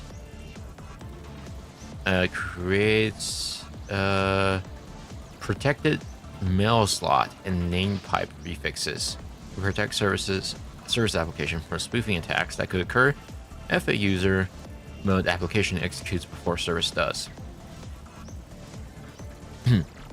It runs the program parts of boot execute and boot execute no PnP sync list parsed earlier. The default is all check, which is disk check. Initializes the rest of the registry. Unless disabled in the registry, it executes the Windows Platform Binary Table, or WPP, binary registered in the respective ACPI table. This is often used by anti-theft vendors to force the execution of a very early native Windows binary that can call home or set up other services for execution, even on a freshly installed system. These processes must link to NTDLL only, that is, belong to the native subsystem. It processes the pending file renames as specified in registry keys, unless this is a Windows RE boot. So the file rename operations are handled by SMSS, I guess, the pending ones anyways. Initializes paging file and a dedicated dump file information based on the session manager memory management key and these crash control keys. It checks the system's compatibility with memory cooling technology used on NUMA systems. I wonder, what is the memory cooling technology? It saves the old paging file, creates a dedicated crash dump file, creates a new paging file as needed based on previous crash information, creates additional dynamic environment variables such as processor architecture, processor level, process identifier, processor revision, which are based on registry settings and the system information queried from the kernel. Okay, so that is also handled by SMSS. Now you can see these environment variables whenever you check PowerShell or CMD or something like that. Runs the programs under session manager setup execute. The rules for these executables are the same as boot execute in step 11. Creates an unnamed section object that is shared by child process, for example CSRSS, for information exchange with SMSS. The handle to this section is passed to the child process via handle inheritance. For more on handle inheritance, see chapter 8 in part 2. Opens known DLL and maps them to permanent sections, map files, except those listed as exclusion in earlier registry key checks, none listed by default. Creates a thread, respond to session create requests. It creates SMSS instance to initialize session 0, non-interactive session. It creates the SMSS instance again under session 1, interactive session, and if configured in the registry, creates additional SMSS instances for extra interactive sessions to prepare itself in advance for potential future user logins. When SMSS creates these instances, it requests the explicit creation of a new session ID using the process create new session flag in the unt create process each time.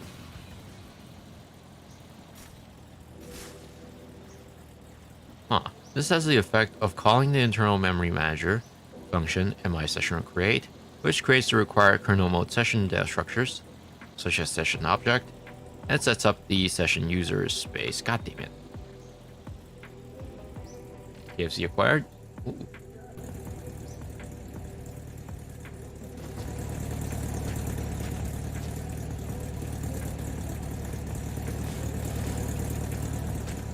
I'll be honest, I'm not super hungry yet after my breakfast. KFC does sound good.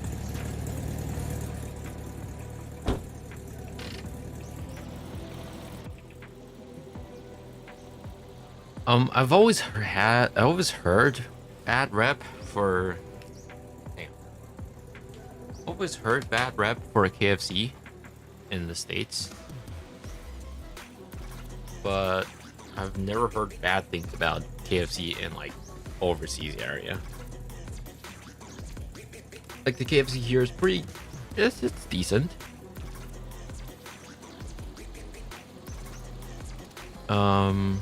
Like it's not bad or anything. I haven't really had a quote-unquote bad KFC experience yet.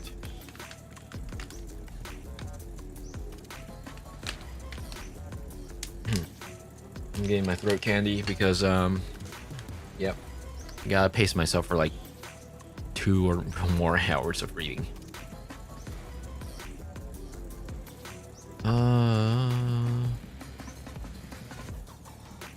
And sets up the session space virtual address range that is used by the kernel mode part of the Windows subsystem and other session space device drivers. See chapter 5 for more information.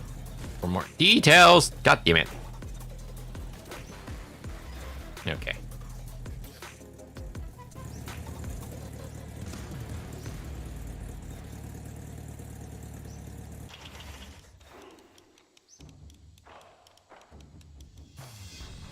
Come on, let me out. Thank you. Tire popped off again. That's what I get for riding at a fast speed down the hill.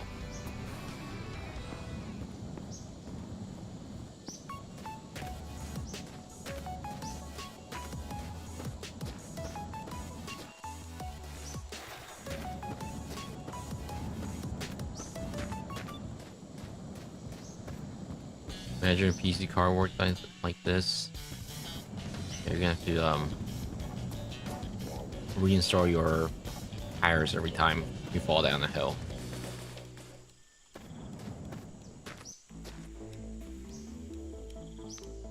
Sleep real quick.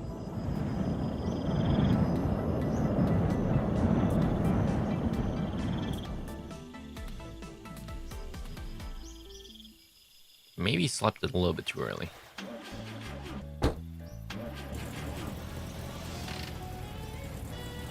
Because I can't see anything.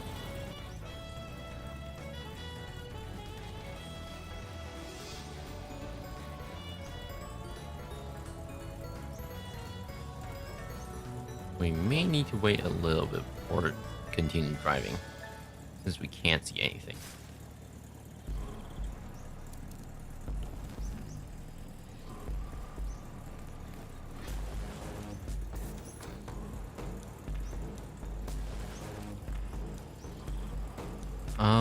After these steps have been completed, SMSS waits forever on the handle to the session 0 instance of CSRSS.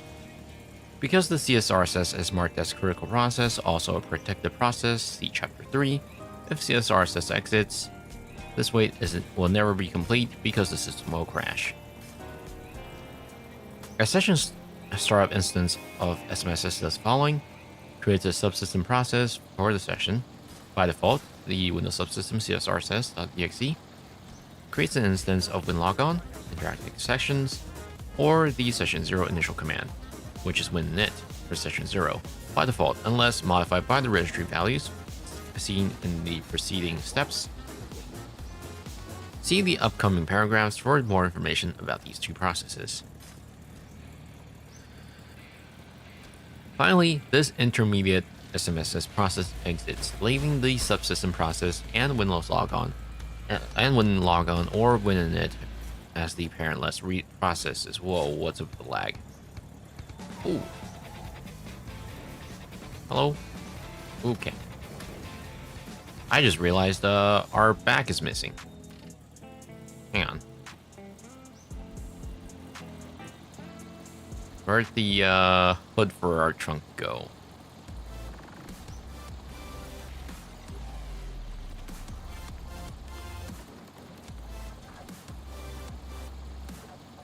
Did it pop off at the same time earlier?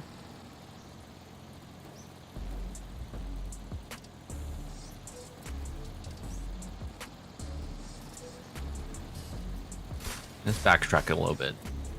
Wasn't too far anyways.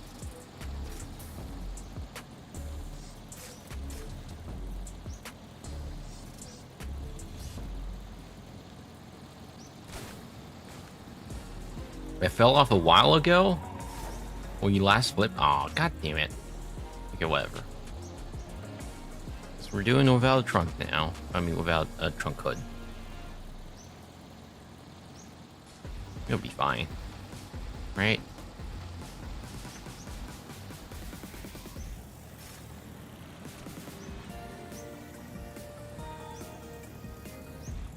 If this happens in the future, be sure to tell me. Because sometimes I would just won't know this. Okay, let this lag.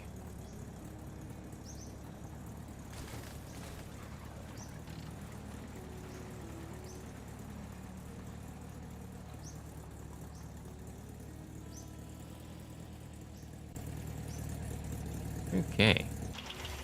Take a look here. Oh, hello. What are you looking for, huh? Huh? There we go. Ooh, chair.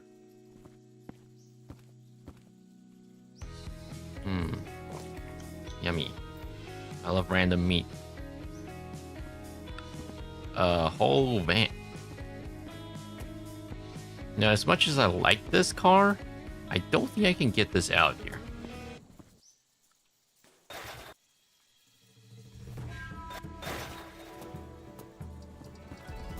Nothing here. Nothing here. Empty coolant. Bucket. And it's already empty. Great. Good job, me. Do you think this will fit?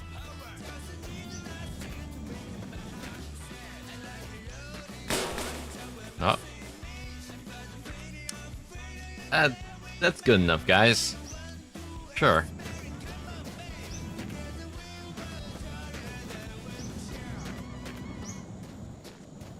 If the game says it works, it works. I'm not complaining whatsoever. See a mag, don't really need it.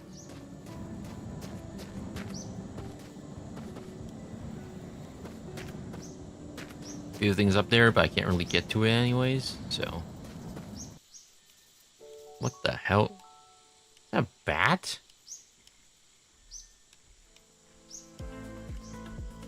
Okay.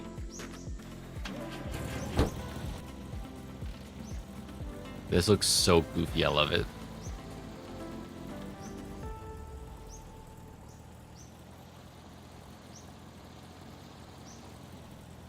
I think that came from that one, right?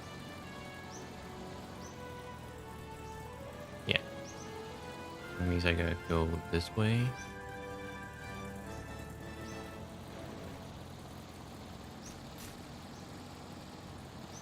Okay. Windows initialization process. The WinInit.exe performs the following system initialization functions. It marks itself and the main thread critical, so that if the process exits prematurely and the system is booted in debugging mode, it will break into the debugger. Otherwise, the system will crash. You can do this experiment right now at home. Open the Task Manager and kill WinInit.exe, see what happens. I am not responsible for any data loss.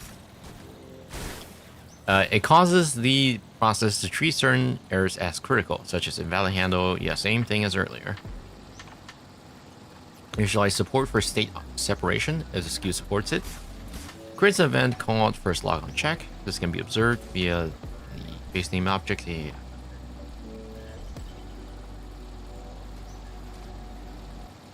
Is used to detect which when logon is first to launch.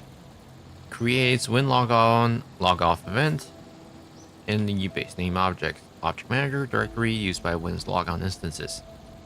This event is signaled and set when a log off operation starts. Increases the priority to high and the main thread priority to 15. Yeah, let's keep going straight. Unless configured otherwise, with the no debug thread registry value under the winlogon key, it creates a periodic timer queue, which will break into any user mode process as specified by the kernel debugger. This enables remote kernel debuggers to cause winlogon to attach and break into other user mode applications.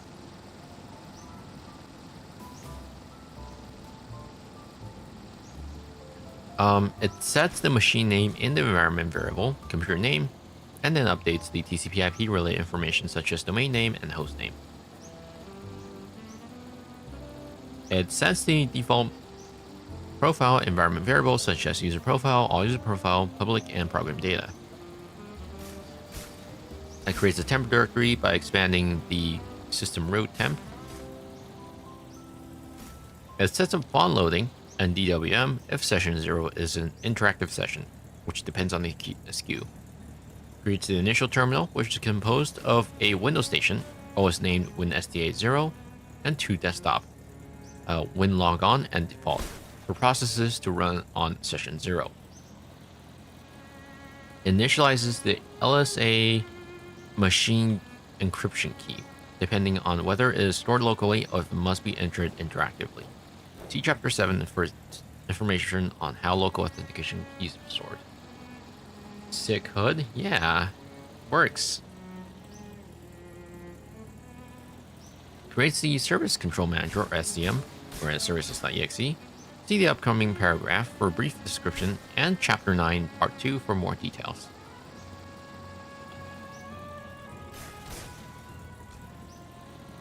It starts the Local Security Authentication Subsystem service, also known as LSASS, and if credential guard is enabled, the Isolated LSA Trustlet, or LSA ISO. This also requires querying the VBS provisioning key from the UEFI. See Chapter 7 for more information on LSASS and LSISO. If setup is currently pending, that is, if this is the first boot during a fresh install or an update to a major OS build or in-start preview, it launches the setup program. It waits forever for a request for the system shutdown or for one of the aforementioned system process to terminate. Unless don't watch SYS procs, registry value is set in the winLogon key mentioned in step 7. In either case, it shuts down the system. By the way, I think I'll pick that up later. If I remember correctly, whenever you decide to shut down your computer, winLogon pretty much waits for everything to finish before eventually calling NT's system shutdown or something like that. And that is the API, that is the kernel API to like literally power off the system. So technically, you can call it with elevated privilege, of course. You can technically call NT shutdown system, and it'll just immediately shut off the system. Like there's no wait. Like it's almost as if you just hit the power switch on the back of your system. Of course, using this API is directly like that is not recommended because there is most definitely going to be data loss if you do that. And that won't be treated as a normal Windows shutdown. Yeah, I think this is going to be a copyright claim. is why my PC is like Steam is preventing shutdown. I think that is actually not sure if that is handled by WinLogon.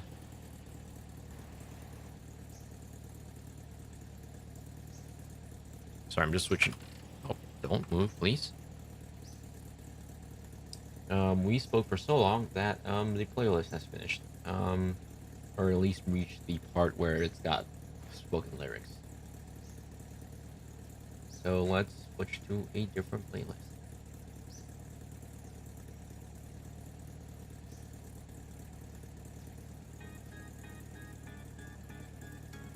So we're gonna time.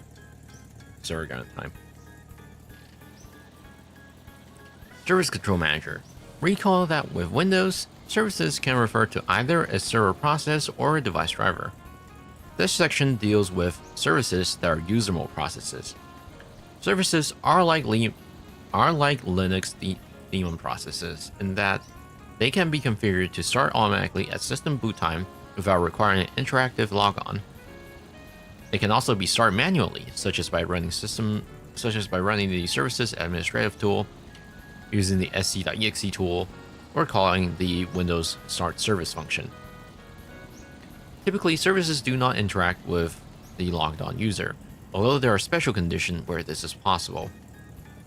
Additionally, while most services run in a special service account, such as system or local service, others can run in the same security context as the logged in user accounts. After having KFC here for like 3 times now, I've come to a conclusion. KFC India is just better somehow.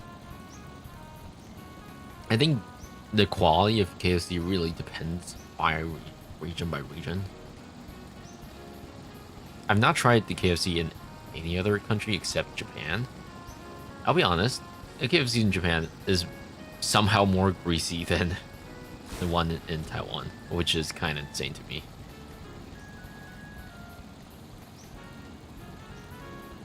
Very oily. At least back when I had it once in Akaba. The Service Control Manager, SCM, is a special system process running the image services.exe. It's responsible for starting, stopping, and interacting with service processes. It's also a protected process, making it difficult to tamper with. Service programs are really just Windows images that call special Windows instruction to interact with SCM to perform such actions as registering the service's successful startup, responding to status requests, or pausing or shutting down the service. Services are defined in the registry under the HLM, System Current Control Set, services.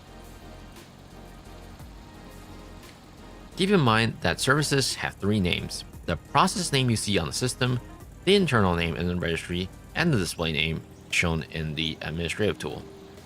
Not all services have a display name. If a service doesn't have a display name, the internal name is shown. Services can also have a description field to further detail what the service does. So a lot of malware will do this when they want to do persistence via services. What they do is they pick a very similar or benign looking service name and set an internal name that is similar to what a Windows service would sound like. Let's say, for example, what system service are there? Let's see here. For example, bits background intelligence transfer service. Malware might name it something like bit64 or something like that, and give it a display name the same thing, because like display name is not unique. You can have 2 services with the same display name, I believe. And they can also set a description that is also identical to the stock bits description. That's also not unique. So that's how they usually disguise themselves as system service, because unless technical, or rather, it's a lot easier to miss. That said, a lot of times, when the attacker are creating these services, they'll sometimes forget to take the local system locale into consideration. For example, if you're on a English Windows, all of the descriptions will be in English. But for example, a Chinese developed malware service, it might use a Chinese one instead, or vice versa. For example, a European system, and then let's just say it's like German or something, but the malware registers itself with a English description or something like that, because usually these descriptions are hard coded in the malware, but that's not always the case. Of course, sometimes they'll dynamically get it from existing services. I can't see anything.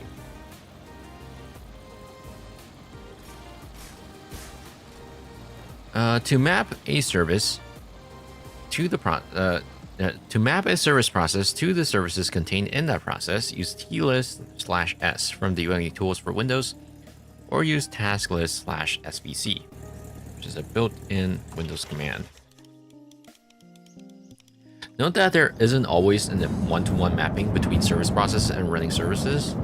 However, because some services share a process with other services, like for example, a single SVC host can have multiple service DLLs.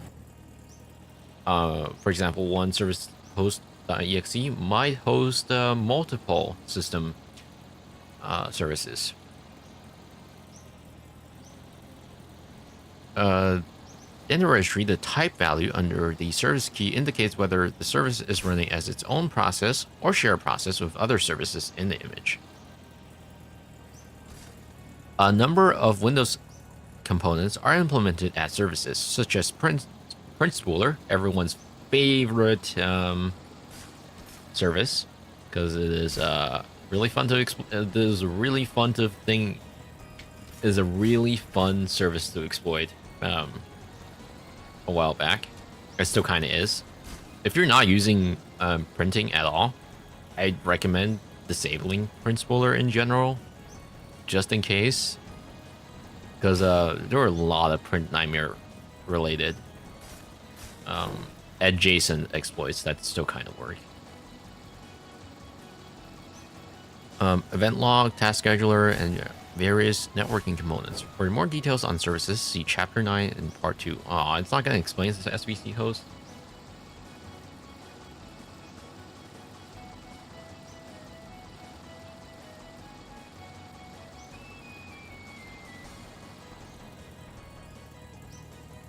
Experiment. Listing installed services. List installed services. Open control panel. Administrative tools, select services, alternatively click start and run services to MSC. You see an output like this. So usually these days I just recommend using System Informer instead, because I never really like opening up anything that uses the MSC way of interacting. I don't like anything that uses MSC because it's often very slow. I prefer System Informer's UI there as well. You can view all the services, the devices, drivers, etc., all in the System Informer.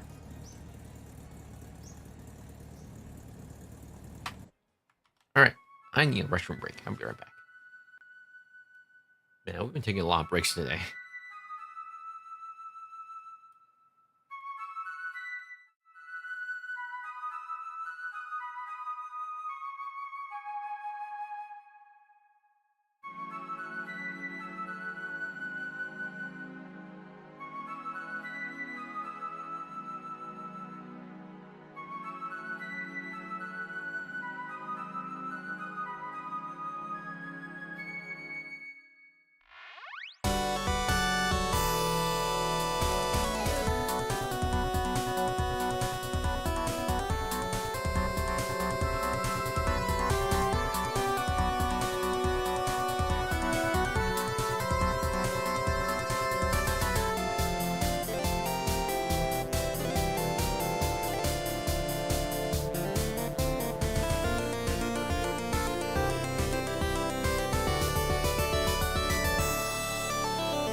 Us drinking too much water.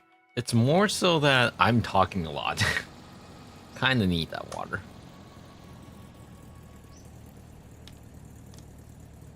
Okay, okay, that is an interesting looking split.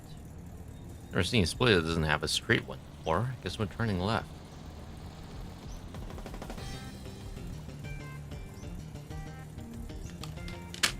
Now, let me get more road candy.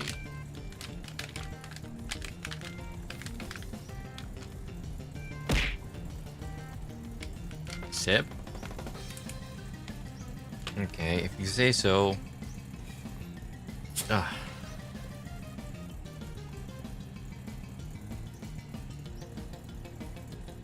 Don't know about you guys, but instead of having tea, I've kind of switched over to having sparkling water now instead.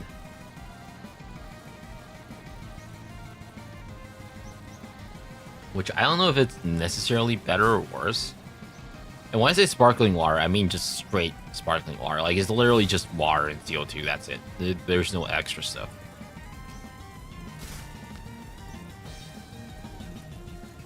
But yeah, I used to have just bottled tea, like sugarless tea, bottled tea.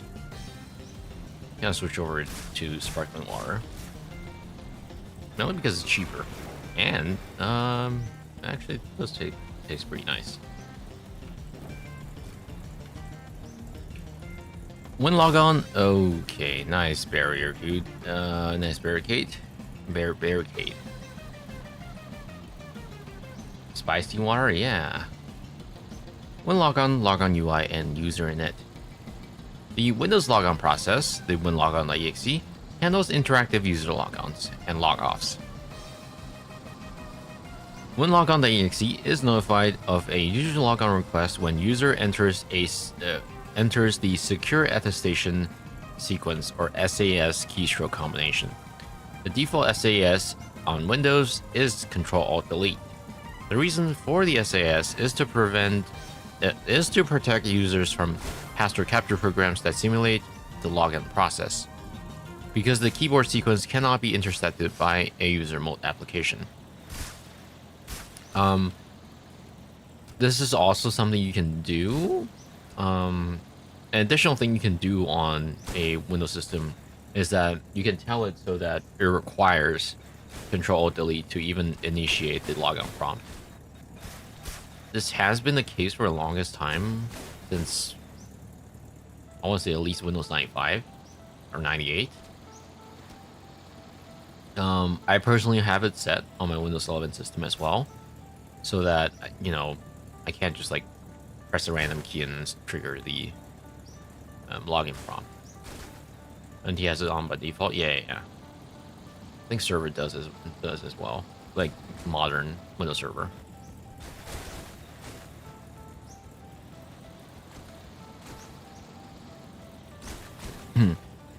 The identification and authentication aspects of the login process are implemented through DLL called credential providers. The standard Windows credential providers implement the default Windows authentication interfaces, password, and smart card. Windows 10 provides a biometric credential provider, face recognition, also known as Windows Hello. However, developers can provide their own credential providers to implement other identification and authentication mechanism instead of the standard. Oh, hang on, I gotta focus a little bit. Okay. I've never seen this grassy biome before. Ooh, actually responded to me driving on the grass. Look. Leave a little trail. Ooh, neat.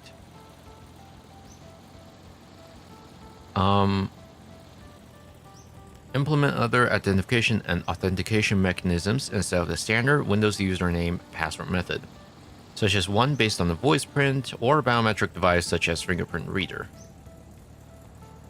Because WinLogon is a critical system process on which the system depends, credential providers and the UI to display the logon dialog box runs inside a child process of logon.exe.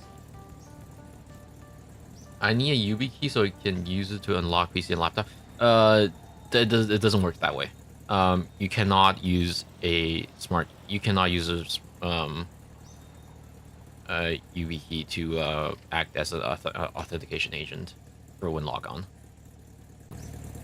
It only works for when you're accessing other credentials that uses FADO. So yeah, it doesn't work as a credential provider. You use a smart card if you use a card reader, though. Yeah, but like, I think it's a lot more hassle than just using a password. Wait, is that radio? Radio.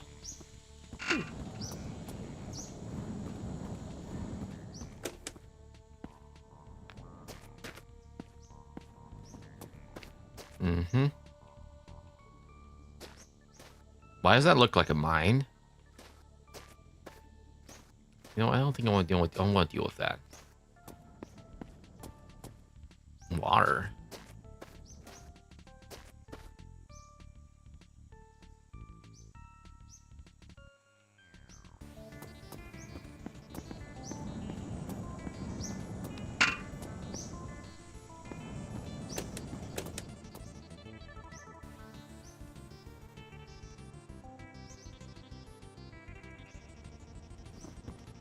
Now way to use YubiKey on top of the password. Does unlock PC and laptop mention physical key Windows Hello? Yeah. Even though it says that, you can't really use it. It's the reason why it's there. It's just to manage your password pin. That's it. The security key pin. It's a little confusing.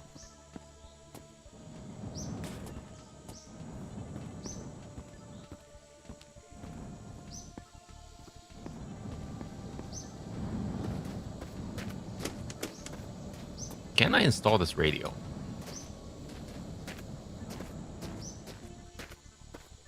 YubiKey login for Windows as a challenge response capability of YubiKey as a second factor. Yeah. It's pretty much as described here, where you can add additional modules for that. However, it is not part of Windows itself.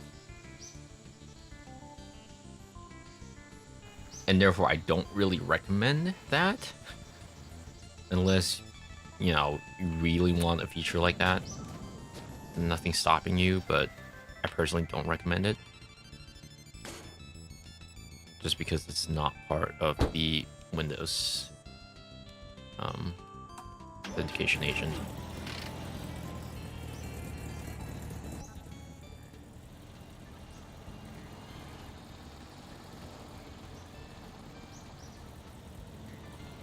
Okay. Runs inside the child process of WinLogon called logon.ui.exe. When WinLogon detects the SLAS, it launches this process, which initializes the credential providers.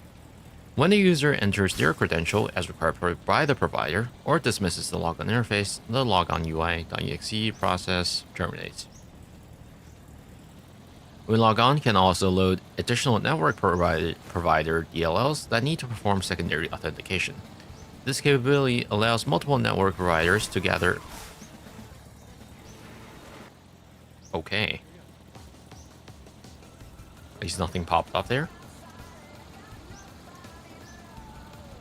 This capability allows multiple network providers to gather identification and authentication information all at one time during normal log. After the username and password, or another information bundle as the credential provider requires, have been captured, they are sent to the local security authentication service process, also known as LSASS, as described in Chapter 7, to be authenticated. LSASS calls the appropriate authentication package, implemented as DLL, to perform the actual verification, such as checking whether a password matches the one that is stored in Active Directory or SAM, the part of registry that contains the definition of the local users and groups. So that's typically how things like Mimikatz work. It works by dumping the information from SAM. and LSS itself. It usually dumps this LSS memory and then reads from there. Since it contains both of the configuration, if you're in, rather, it supports either of the configuration. Like, if it's from AD, then it's going to be able to get the AD information from there. If credential guard is enabled, and this is a domain logon, LSS will communicate with the isolated LSA trustlet, LSA ISO, as described in Chapter 7, to obtain the machine key required to authenticate the legitimacy of the authentication request. Upon successful authentication, LSSS calls a function in the SRM, for example, create token, to generate an access token to object that contains the user's security profile.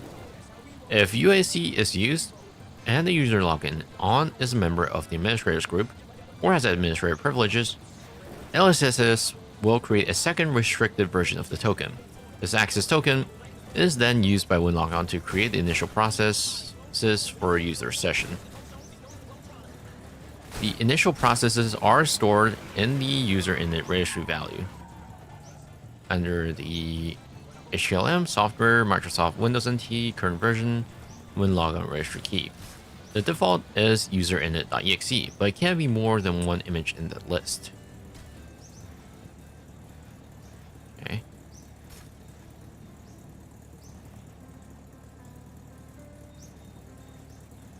Sorry, hang on a second. My mom just texted me.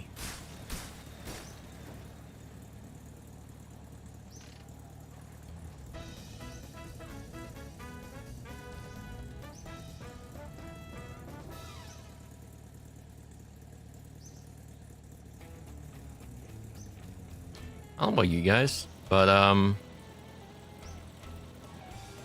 actually converted more than a handful of friends to move over to Signal. I feel like Signal is just easier to use and much less bloated compared to some of the other ones I've been compared to the other mainstream chat apps that many use. Like Telegram sucks now. Line is very bloated. Never want to use WhatsApp because it's still meta. Messenger, of course. No, I'm good. So that includes my mom. I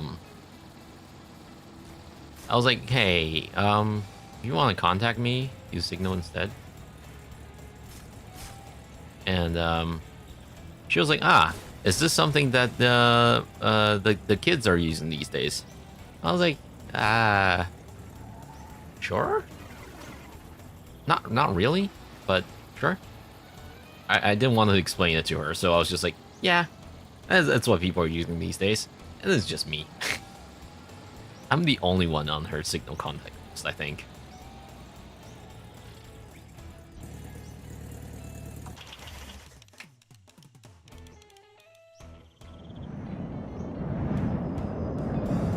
Get my mom on Signal too, and dad, they use WhatsApp. Yeah, I've never used WhatsApp myself. Like, it's not even just I don't want to use it, it's more so like I don't have a reason to use it. WhatsApp really isn't popular at all here. Most people use Line here, like in Japan. Line is pretty big, if you guys didn't know, especially in East Asia. I think in Southeast Asia as well.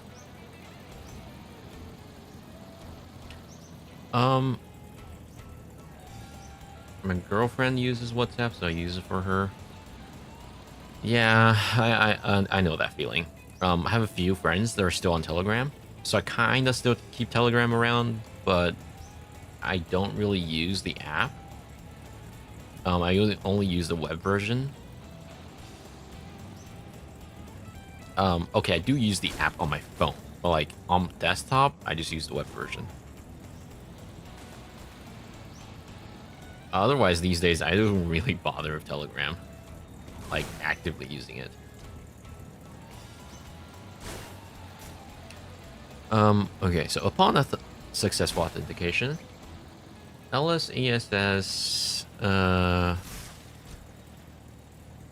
calls a function in the SRM, for example, create token, To generate an access token object that contains the user security profile. Okay, we've read this part. Yeah, never mind. User init performs some initialization of the user environment, such as running a logon script and re-establishing network connection. It then looks at the registry value at shell under the same Windows logon key mentioned previously and creates a process to run the system-defined shell. By default, Explorer.exe. Then user init exits. This is why Explorer is shown with no parent. Its parent has exited, as explained in Chapter 1. TLS.exe and Process Explorer left justified processes whose parent isn't running. The way of looking at it is that Explorer is a grandchild of WinLogon.exe. WinLogon is active not only during user log on and log off, but also whenever it intercepts SAS from a keyboard. For example, when you press Ctrl-Delete when logged on, the Windows security screen comes up, providing the options to log off, start task manager, lock the workstation, shut down the system, and so forth. WinLogon.exe and Logon.exe are the processes that handle this interaction. For a complete description of steps involved in the logon process, see Chapter 11, Part 12. For more information on security authentication, see Chapter 7.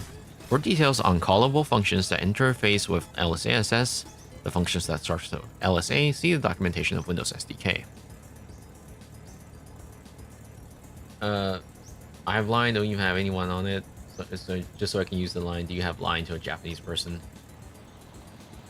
Yeah, it's fairly common if you actually do run into a Japanese person.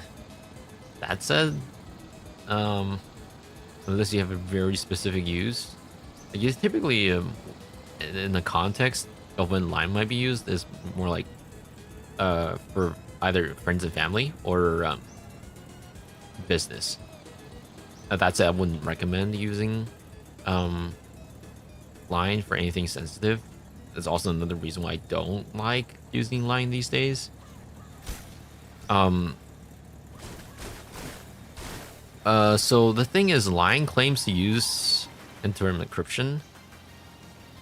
The problem is, I don't think the user can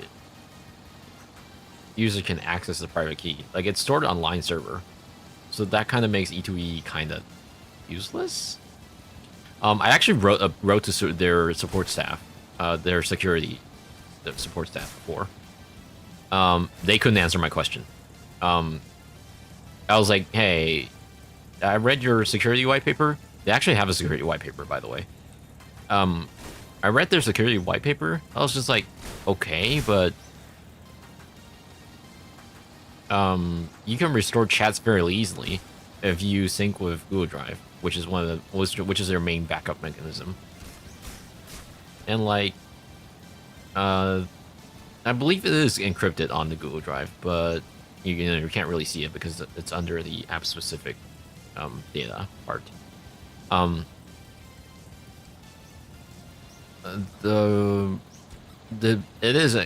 believe it is encrypted on Google Drive. I can't really verify that though. The problem is the private key is stored on line server, and it looks like they can. I don't really understand how the private key is decrypted, if it is encrypted at all in an online server, or if it's literally just the whole unencrypted private key on their server. And like I said, I couldn't get a answer from the support staff. I wasn't just emailing a random support staff, by the way. I was emailing their security contact. Couldn't get an answer. They didn't respond at all. So I was just like, yeah, you know what? I'm gonna stay away from anything sensitive online on there.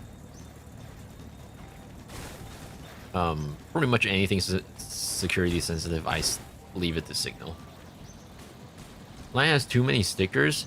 Another problem I have with Line is that stickers are all... It's very keen on selling you stickers. So much so that they even have a subscription service for stickers. Which is, yeah.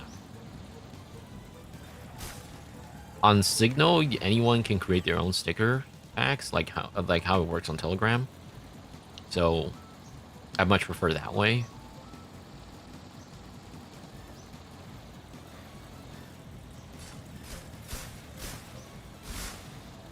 I mean, it's a nice monetary income for those that want to create sticker packs, but still, don't really like it.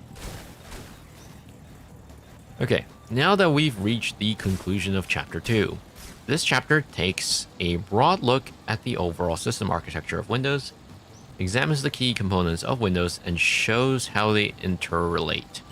In the next chapter, we'll take a look in more details at processes, which are one of the most basic entities in Windows. Almost ran into that.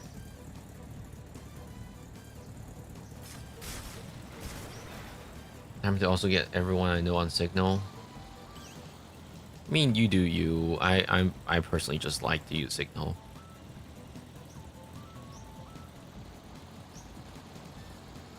That said, though, just because you use Signal doesn't mean everything you do on there is private and secure by default. If you're going to use Signal, if you really care about your privacy, I actually recommend, first of all, you probably want to use a burner phone for the account. And second, be sure to clear your, be sure to log out of Signal every now and then on your clients, like on your Windows app, for example, just so the chats aren't always stored. Why is my phone going off?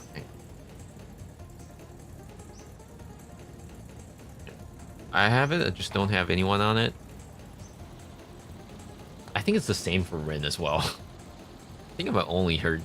I'm the only one on it's just her Signal contacts list.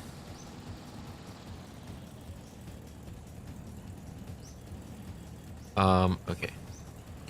Chapter 3, Process and Jobs. Oh my god, we finally made it to wow guys, we're finally on page 101.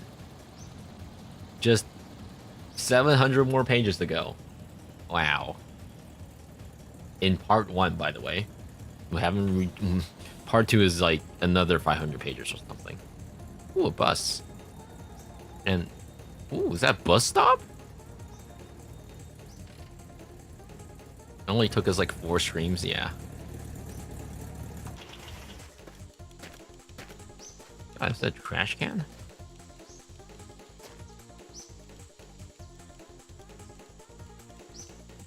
What language is this?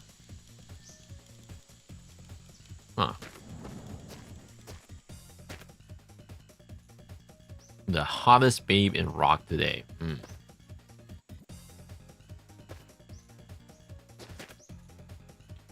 Don't worry, your guitar is okay. The problem is you.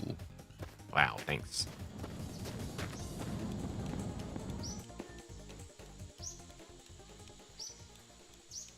How do I open this again?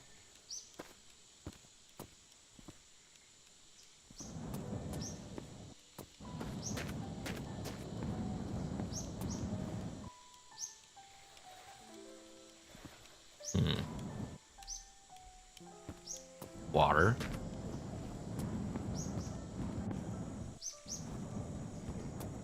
I mean, I don't really have a use for this bus, so I'm good.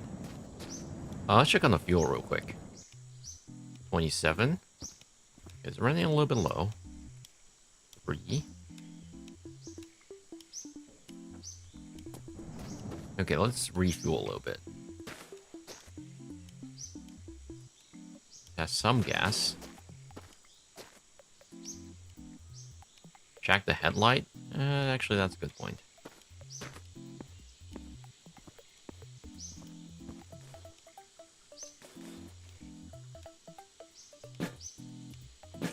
Oh, that's not what I meant.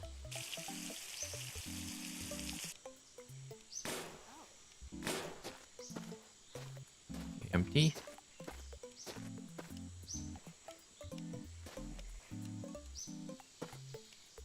I think it's in their fuel tank.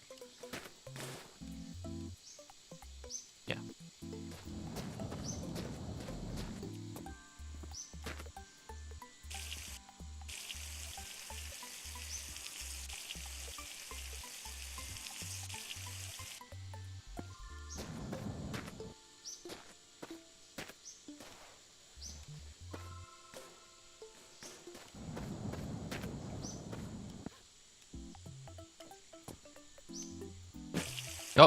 God damn it, I keep hitting the wrong button.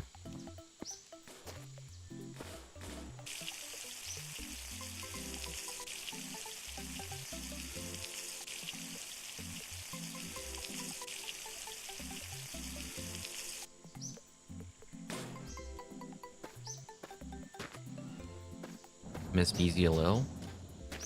By the way, have you checked the server? I wonder if it's running right now. Or if it needs updating.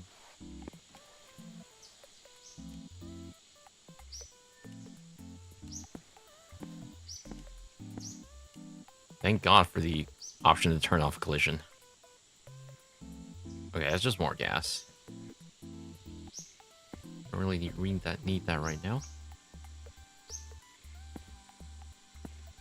I've not hopped on in a week. Do that.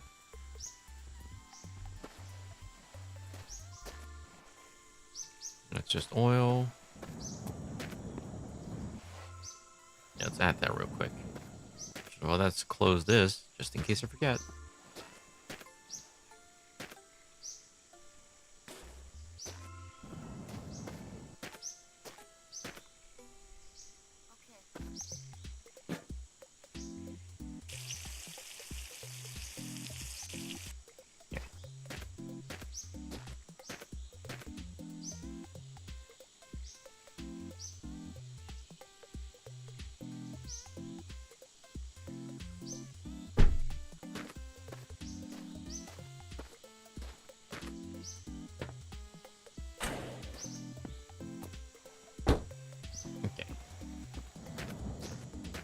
Right, let's take a look at the headlight.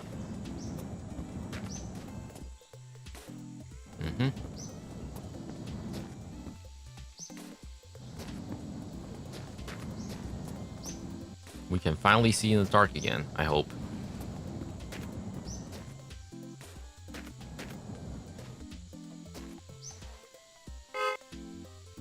Wrong button?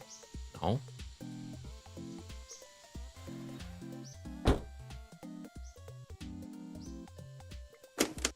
Ooh, there we go.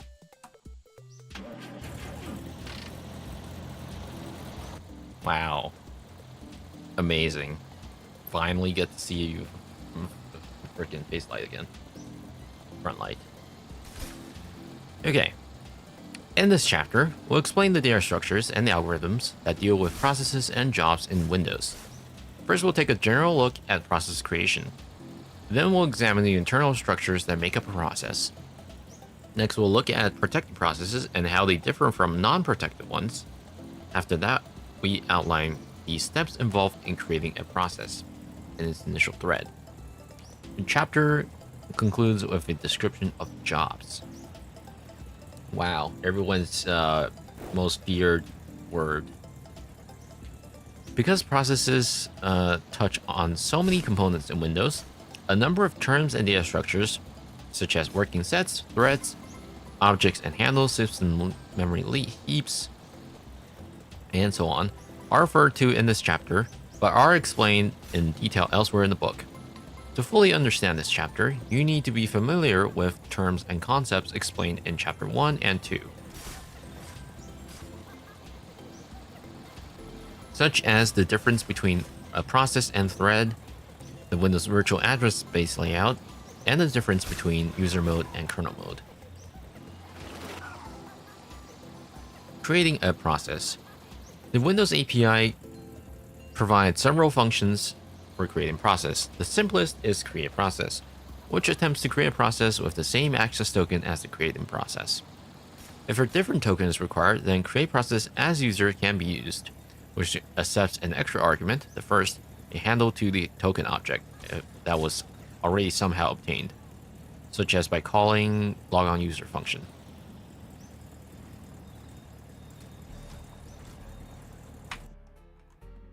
The server has a mod update? Okay, well, I can do that right real quick.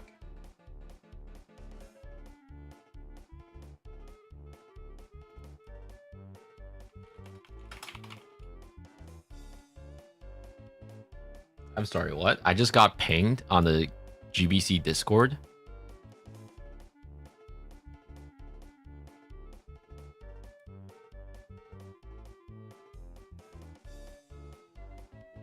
And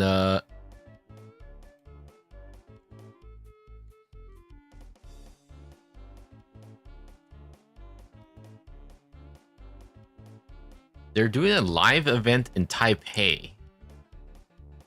What?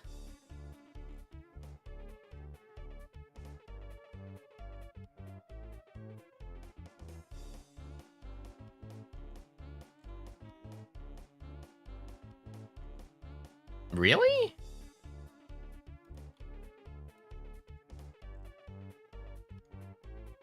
Hang on.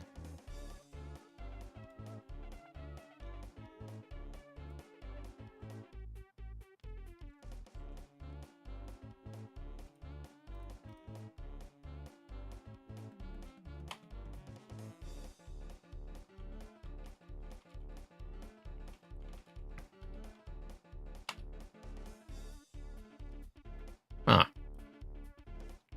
Okay, well that's interesting.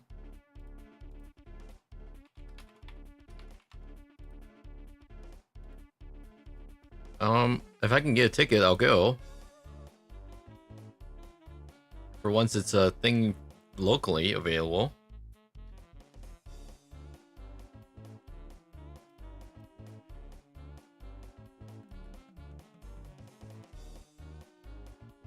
Once again, only if I can get a ticket. If I can't, then it's whatever. Okay.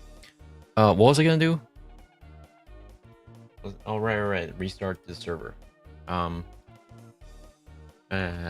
Give me a second.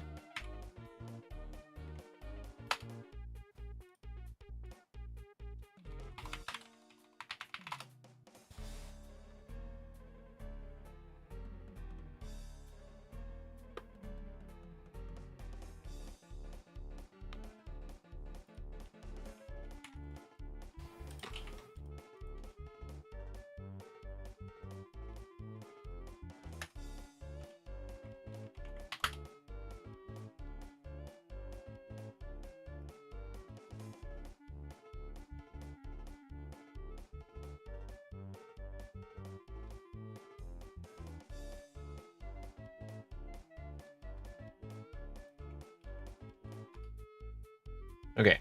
Well, I'm gonna need a tiny little restroom break. Anyways, I'll be right back. Check back in about 2 minutes or 3. I restarted it. It should be updated soon.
Look, there goes Dexter. And there goes his sister Dee Dee. Oh boy. Wonder what they gonna get into today. Uh-oh. Back to the lab again. Oh no. Back to the lab again. We messed up. Back to the lab again. Not again. Back to the lab again. Uh-oh. Back to the lab again. Oh no. Back to the lab again. We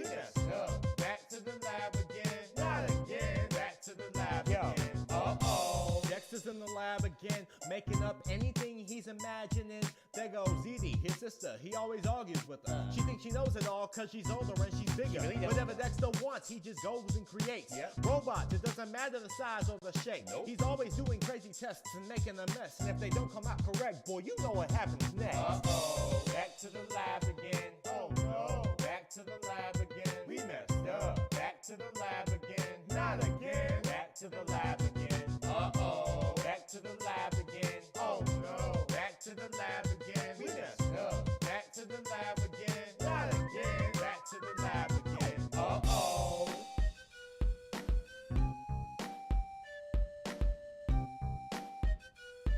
I'll be honest, I still don't know where this spoken lyrics are from.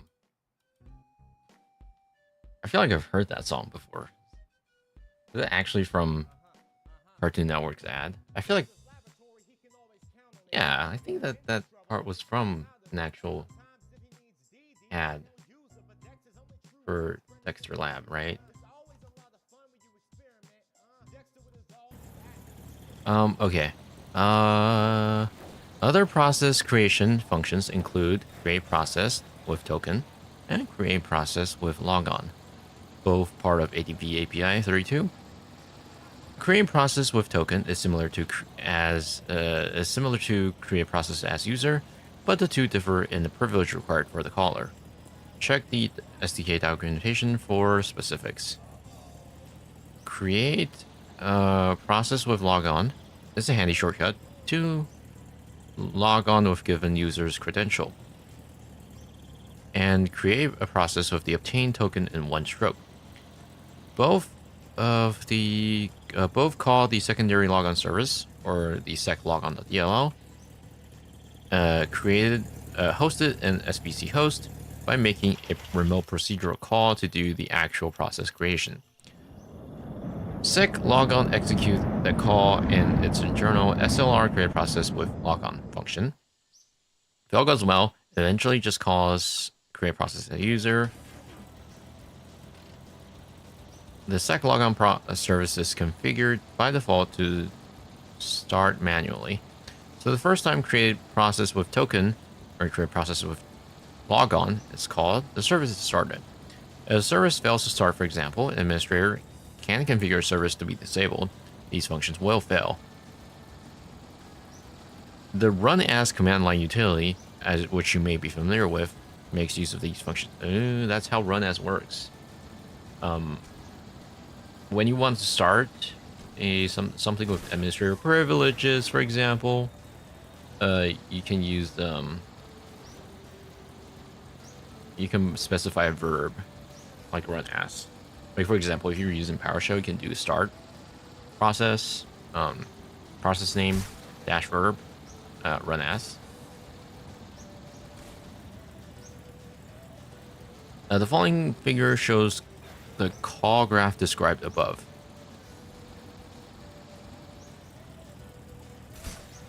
Okay. Yeah, that makes sense. It's basically what we just read through, but like visualized. All the above documented functions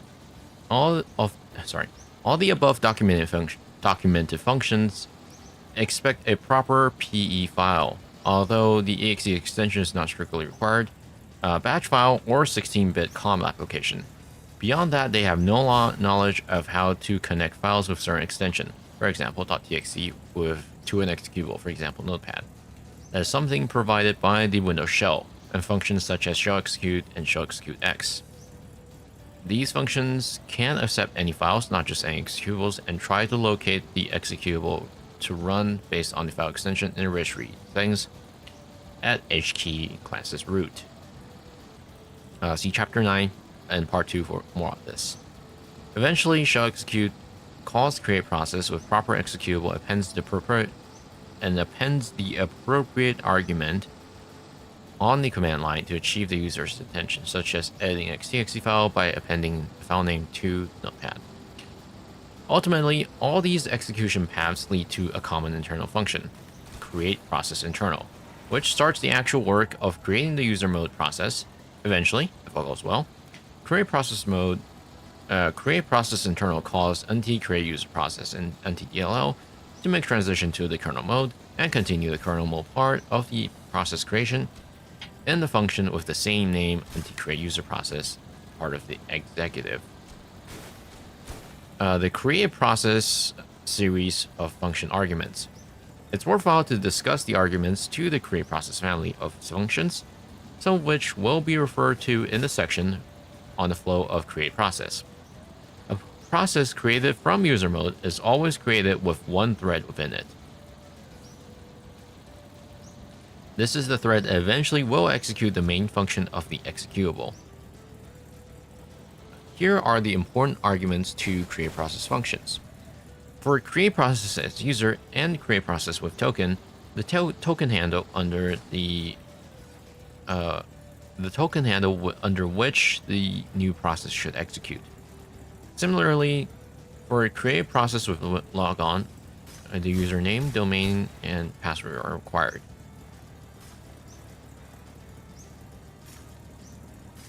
The executable path and command line arguments, optional security attributes apply to the new process and thread object that is about to be created, a bool flag indicating whether all handles in the current creating process that are marked as inheritable should be inherited to the new process.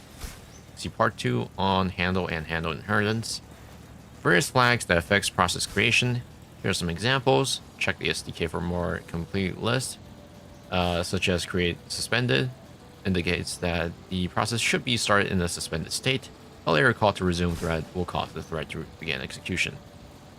Debug process. The creating process is declaring itself to be debugger, creating the new process under its control. Extended startup info present. The extended startup info EX is provided instead of startup info.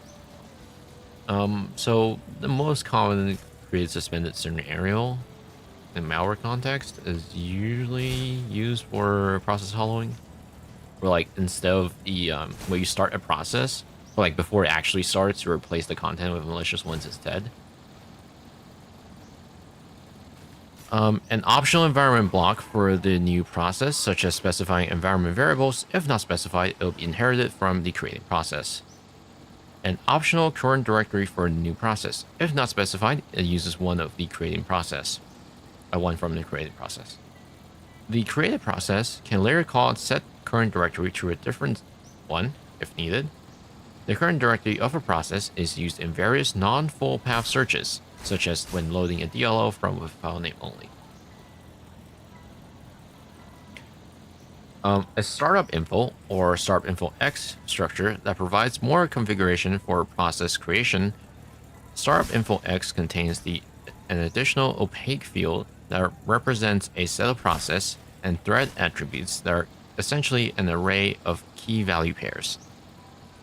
These attributes are filled by calling update proc thread attributes once for each attribute that's needed. Some of these attributes are undocumented and used internally, such as when creating store apps, as described in the next section. A process information structure that is the output of a successful process creation. This structure holds the new unique process ID, the new unique thread ID, a handle to the process, and a handle to the new thread. The handles are useful for the creating process if it wants to somehow manipulate the new process or thread in some way after creation. Creating Windows Modern Processes. Chapter 1 described the new types of applications available starting from Windows 8 and Windows Server 2012. The name of these apps have changed over time. We'll refer to them as modern apps, or UWP apps, or immersive processes, to distinguish them from classic, also known as desktop applications. Creating a modern application requires more than just calling create process with the correct executable path. There are some required command line arguments. Yet another requirement is adding an undocumented process attributes using the update proc thread attribute with a key named proc thread attribute package full name, with the value set to the full store app package name. Although this attribute is undocumented, there are other ways from an APS perspective to execute a store app. For example, the Windows API includes a common interface called iApplication Activation Manager that is implemented by a COM class with a CLS ID named CLS ID Application Activation Manager. I did not know such an CLS ID existed, huh? One of the methods in the interface is Activate Application, which can be used to launch a store app after obtaining what is known as a App User Model ID from the store app full package name by calling Get Package Application IDs. See SDK for more information on these APIs. Package names and the way store app is typically created from user tapping on modern app tile, eventually leading to create process, is discussed in Chapter 9 in Part 2. Creating other kinds of process. Although Windows application launch in either classic or modern application, the executive includes support for additional kinds of processes that must be started by bypassing the Windows API, such as native process, minimal process, or pickle process. For example, we described in Chapter 2 the existence of SMSS, the session manager, which is an example of a native image. Since it is created directly by the kernel, it obviously does not use the create process API, but instead calls directly into create user process. Similarly, when SMSS creates all check, the check disk utility, or CSRSS, the Windows subsystem process, the Windows API is also not available. An create process user must be used. Additionally, native processes cannot be created from Windows applications, as the create process internal function will reject images with the native system image type. To alleviate these complications, the native library, NTDLL, includes an exported helper function called RTL create user process.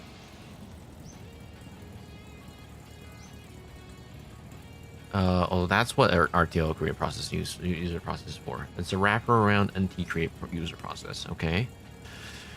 As its name suggests, create user process is used for the creation of user mode processes.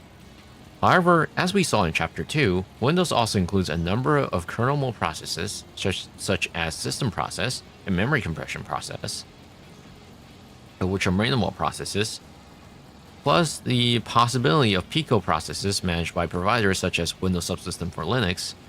The creation of such process is instead provided by Windows Create Process EX system call, certain capabilities reserved solely for the kernel mode callers, such as the creation of minimal processes.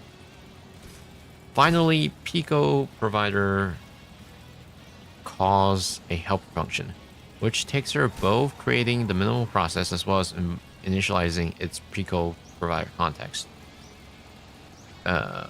PSP Pico process. The function is not exported and is only available to Pico providers through this special interface. As we'll see in the flow layer section later in this chapter, although create process and create process user process are a different system call, the same internal subroutines are used to perform the work.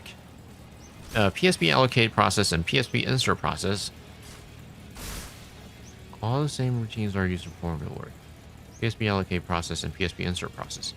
All the possible ways we've enumerated thus far to create a process, and any ways you can imagine, from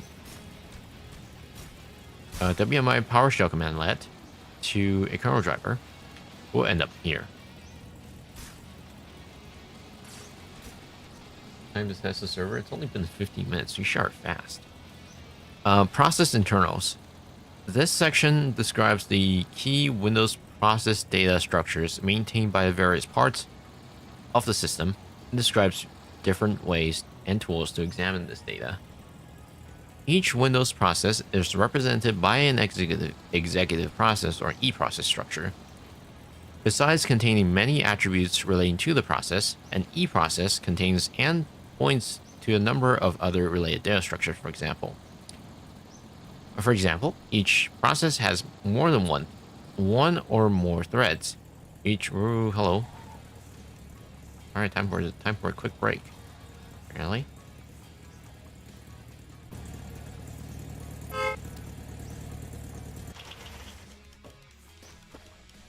Hello. Hello. Hello.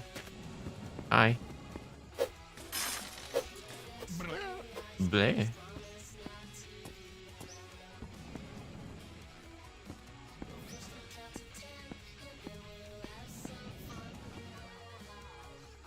Doesn't seem like there's a lot. Ah, yes, an arm, of course.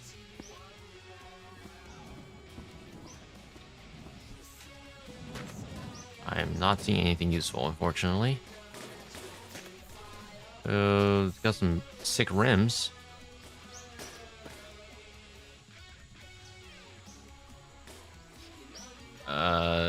Side. No, that's a trunk door. There's also another trunk door. Ooh, engine. Don't really need it right now, though. TV. More trunk back. Trunk door.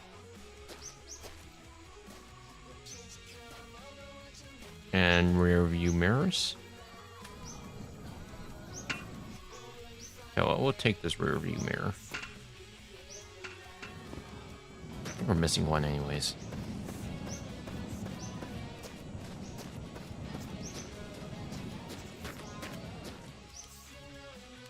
I don't think that's how you install a mirror.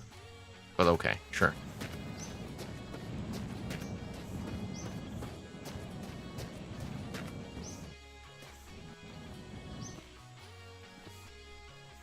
What's this? Oh, chocolate bar.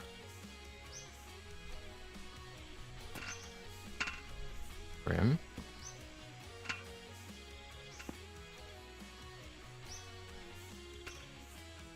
Cog.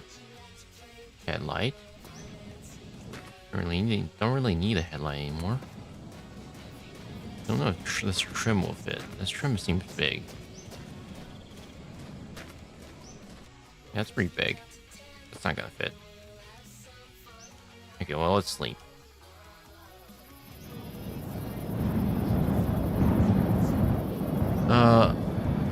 The E process, now each process is more than one thread, each represented by an executive thread or E thread structure. Thread data structures are explained in chapter 4.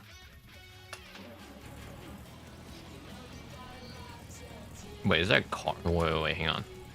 Guess I wasn't done exploring.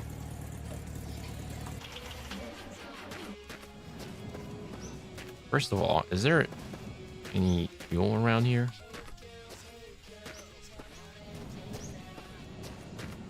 No. Okay.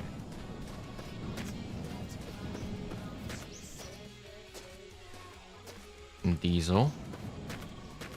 Cool, I don't need it though. More wheels.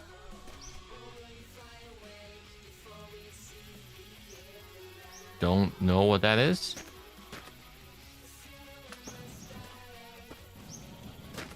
Wheels.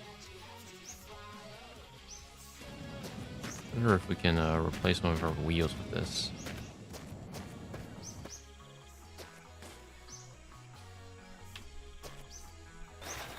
Oh, yeah, sure.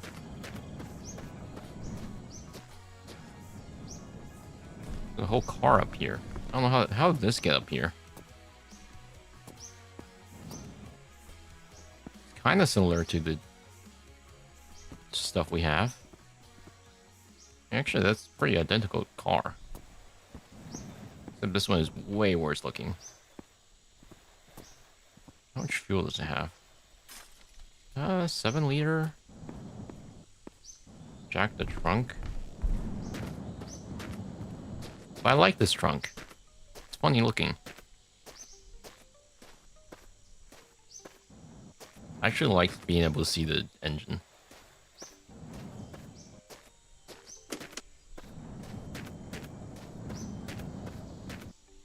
Blood. Oh, you got 26 liter of blood? That's a lot of blood.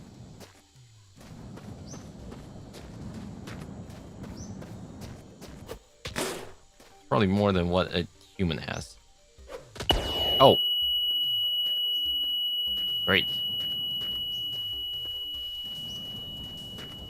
from the garbage, for the front one. Isn't that for the back side? I don't think that'll fit on the front. 26 liter of blood. I don't even think hospital has that much. No, I'm pretty sure hospital has way more. Still. Don't think that fits on the front. Yeah, hang on.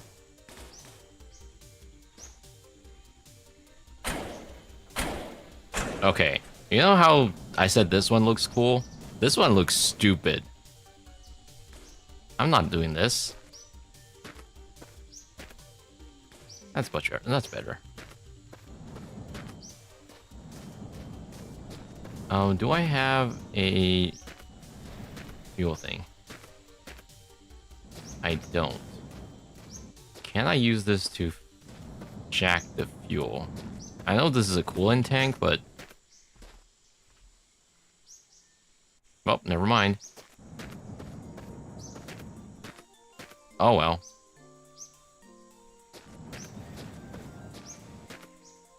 It's fine, we have plenty of gas anyways, I'm not too worried.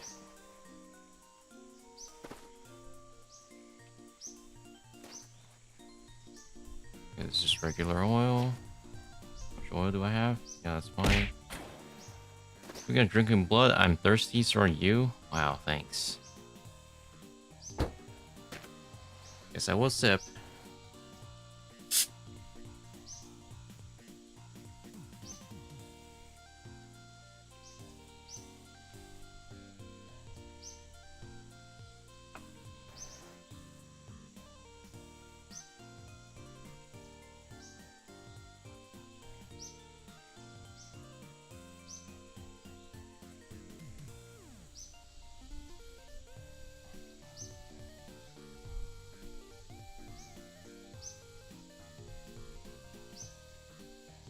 Got another friend messaging me about the concert. We go for soda, but it's 11:36. I'll drink water. Good. Wise decision.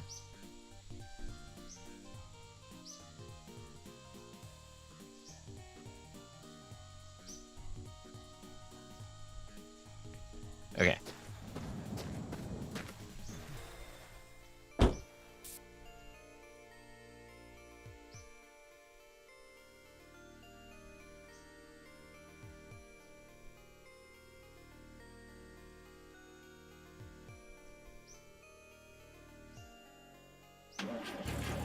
I have good friends. They saw GBC. They were like, "Oh, what's that?" So like, it's a friend of a friend that I met for the last concert, the Mile concert. They happen to be somewhat interested in GBC as well.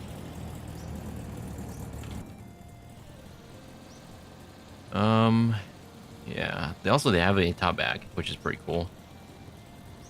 Okay. For each process, that is... oh, wait, no, hang on. The E process and most of the related data structures exist in system address space. One exception is the process environment block, or PEB, everyone's favorite poster child, which exists in the process... nice decoration. Well, which exists in the process user address space because it contains information accessed by the user mode code. Additionally, some of the process data structures used in memory management, such as working set list, are valid only within the context of the current process because they are stored in process-specific system space. See Chapter 5 for memory management for more information on process address space. For each process that is executing a Windows program, the Windows Subsystem Process, CSRSS, maintains a parallel structure called CSR Process. Additionally, the kernel mode part of the Windows Subsystem, Win32k.sys, maintains a per process data structure, W32 process, which is created the first time the thread calls Windows user or GDI function that is implemented in kernel mode.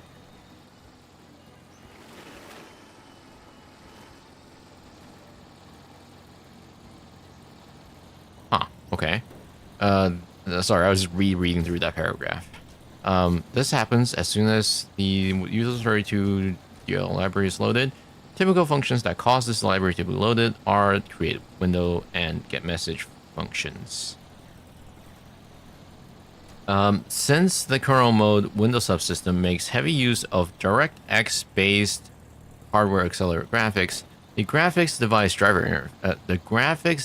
interface, or GDI components infrastructure causes DirectX graphics kernel, or DXG kernel DSYS, to initialize a structure of its own, DXG process. This structure contains information for DirectX object, surface, shader, etc., and the GPU related counters, and the policy settings for both computational and memory management related scheduling. Except for the idle process, every E-process structure is encapsulated as the process object by the executive object manager, described in Chapter 8. Because processes are not named objects, they are not visible in the WinObject tool from system internals. You can, however, see the type object called process in the object types directory in WinObject. A handle to a process provides, through the use of process relay APIs, access to some of the data in the eProcess structure and in some of its associated structures. Is that mega extra large robot? Oh my god. I actually really like watching that show as a kid. What's the show called? The one with like the big giant robot thing. Many other drivers and system components, by registering process creation notifications, can choose to create their own data structures and track information they store on a per process basis. The executive functions giant robot a ps create, a set create, process, notify routine allow this and are documented in WDK. When one discusses the overhead of a process, the size of such data structure must often be taken into consideration, although it is nearly impossible to obtain an accurate number. Additionally, some of these functions allow such components to disallow or block the creation of processes. This provides anti-malware vendors an architectural way to add security enhancements to the operating system, either through a hash-based blacklisting or other techniques.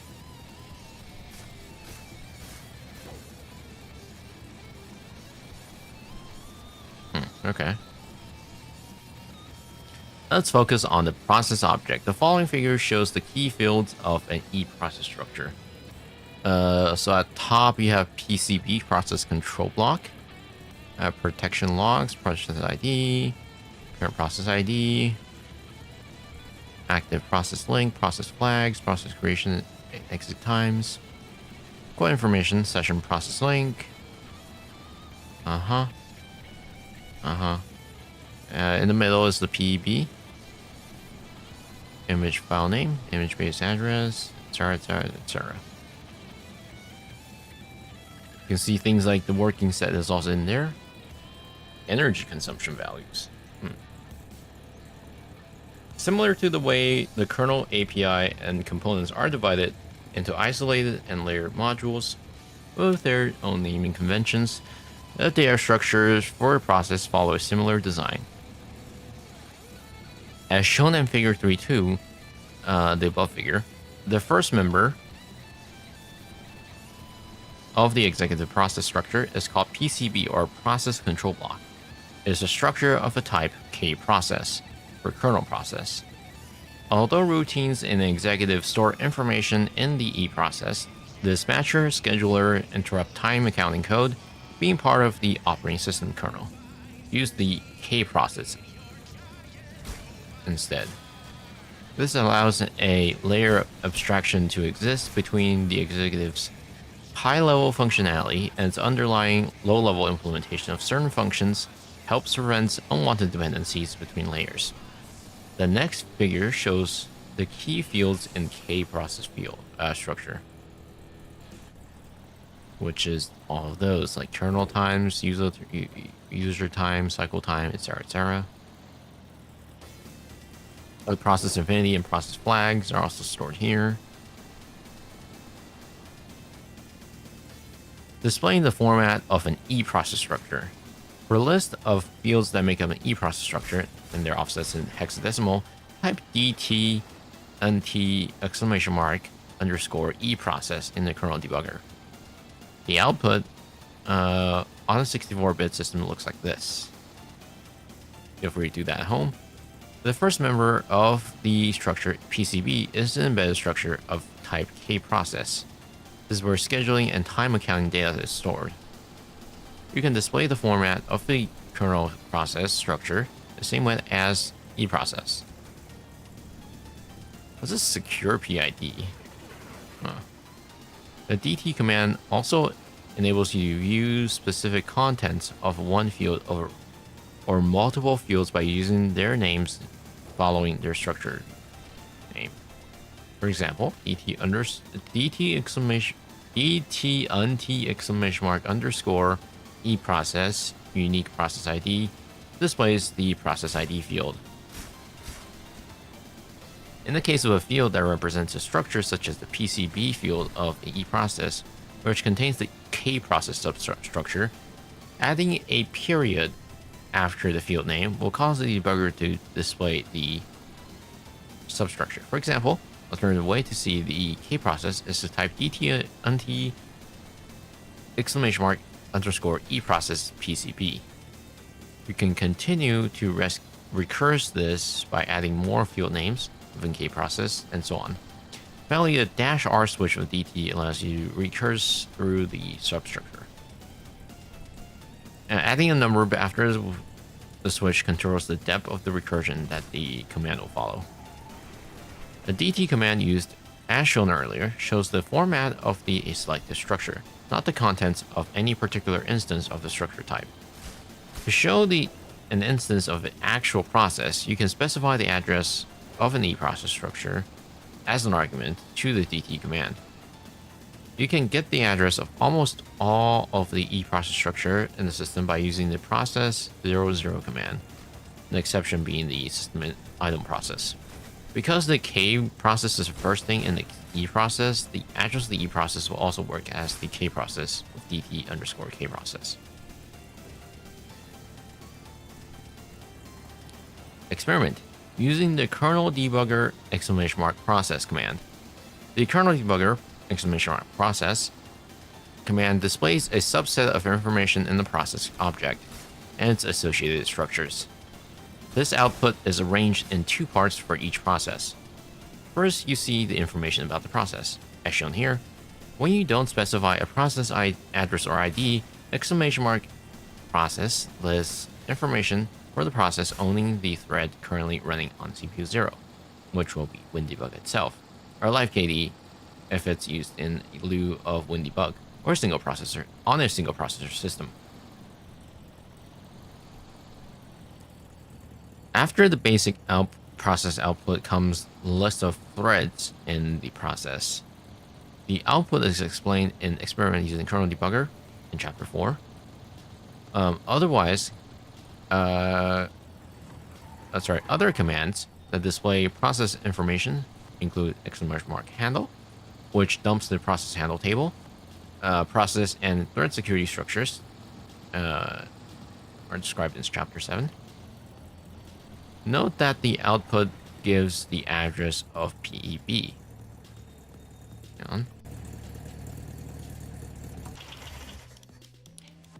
You can use this with exclamation mark PEB command shown in the next experiment to see a friendly view of the PEB of an arbitrary process, or you can use the regular DT command with the underscore PEB structure.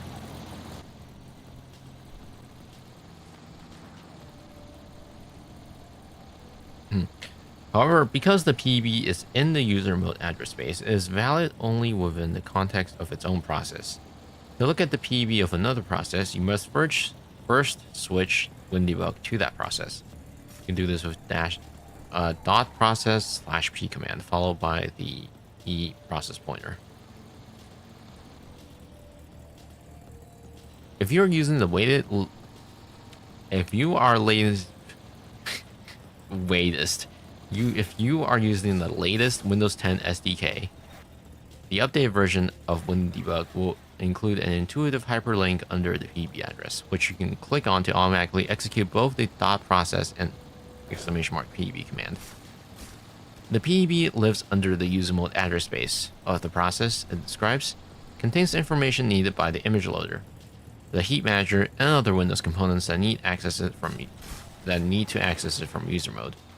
It would be too expensive to expose all that information through system calls. The eProcess and process structures are accessible only from kernel mode. The important fields of the PEB are illustrated in the following figure and are explained in more detail in this chapter. It's like you got things like image-based address, lower database, which is the PEB lower data. You got TLS storage area, etc., etc. Yeah, like I said, PEB is everyone's favorite poster child because it's got everything you need to access the image, the currently loaded image. You can get the address of kernel 32 from here. You can via PEB lower data. You can also get, like, for example, number of processors. Not that I've seen anyone actually do that from here. And the image-based address to get where you are, where the main module is, kinda. Well, not the main module, but like the actually, would that be the main module? I think so. I wonder if it returns the same thing as the get module handle. You can dump the PEB structure with the !PEB command, which displays the PEB of the process that is currently running thread on CPU 0. By using the information from the previous experiment, you can also use the PEB pointer as an argument to the command.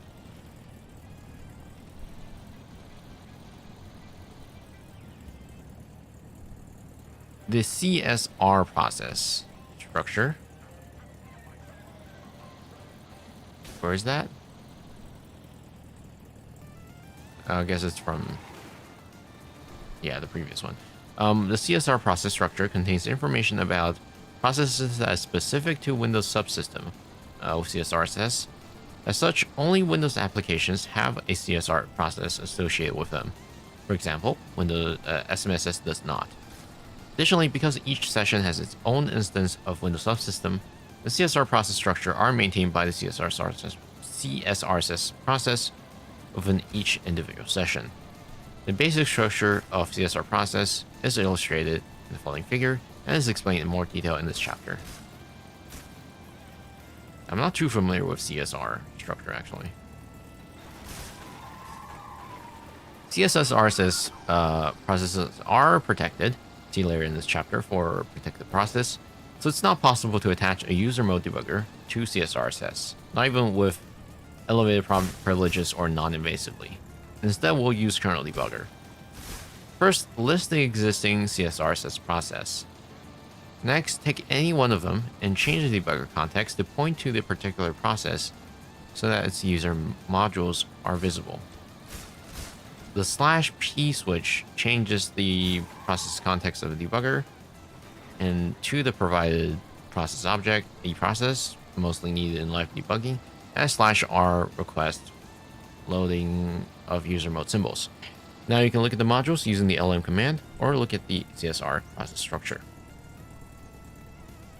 The W32 process structure is the final system data structure associated with process that we'll look at.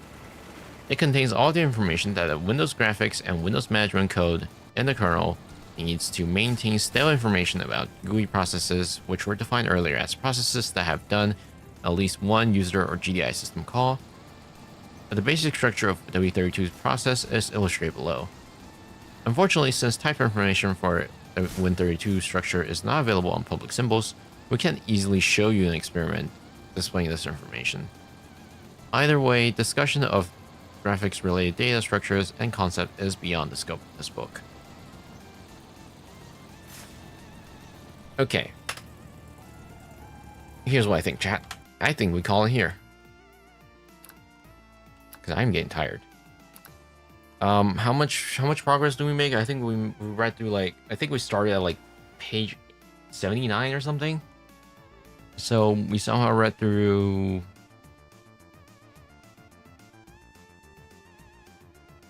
34, 33-ish pages. We're currently at page 113 apparently. That's not too bad, I think. I think that's a decent amount actually. That said, I don't know when we're gonna get to 100, 801. We'll see. Okay. Yeah, I might get some sleep after this. It's like 12:55 p.m., but I'm tired because I barely got any sleep last night.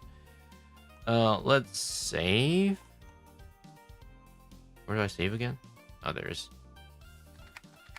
We've driven for 313.7 kilometer. That's actually double of what we've driven last time, or what we accumulated on the last 2 streams, which is good. Actually made much progress without too much interruption today. Okay, before you guys go, first of all, we're on page 113. I'll do a little timestamp here for myself in the future.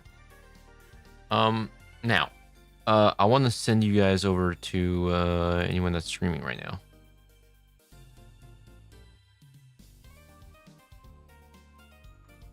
I might need to refresh this.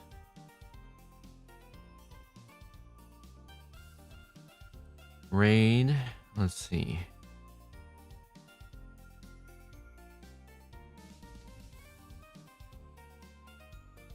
That's actually no following.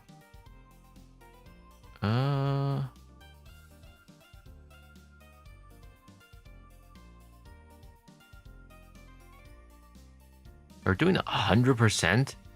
They're doing 100%ing all Act 3 for Expedition 33. Jesus.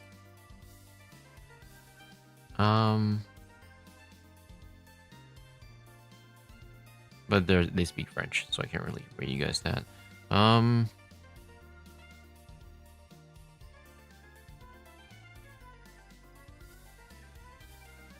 See what Twitch recommends.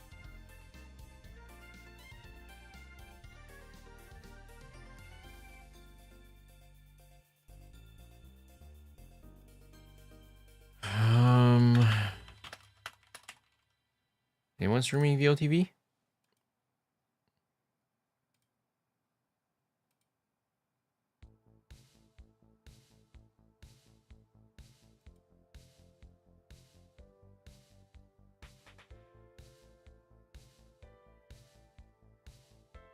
Ah, yes, I love when I click into a stream. It's just like, hey, political content. Really?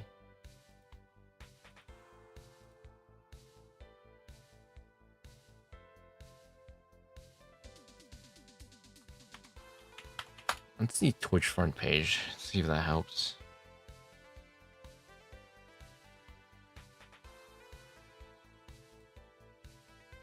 Don't really want to raid anyone with like more than a dozen viewers.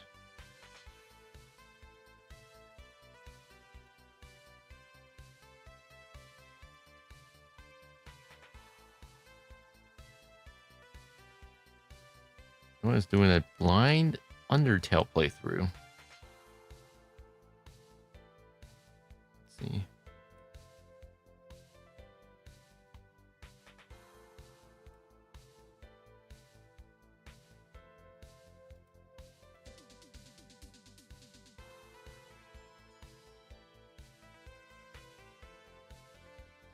Uh, 13K followers. I want to rate someone that's a little bit smaller. Even though that looked interesting.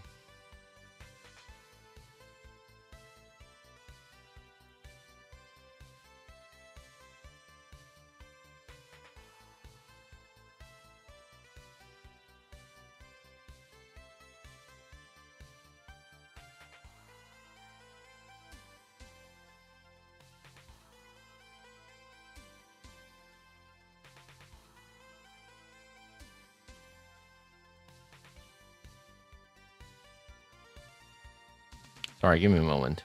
I'm still looking. How's this difficult? Wait. Is anyone doing Xenoblade? Xenoblade.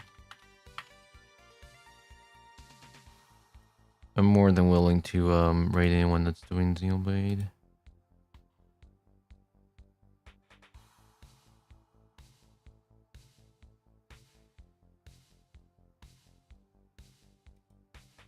Just hope there's no spoiler for the last chapter.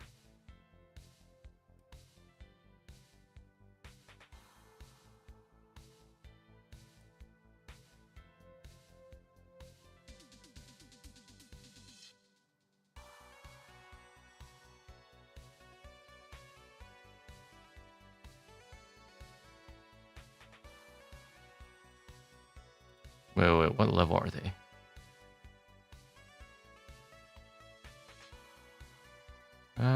Level 33-ish. Okay, they're definitely not towards the end game yet. Level 40. Okay, I think that's close to.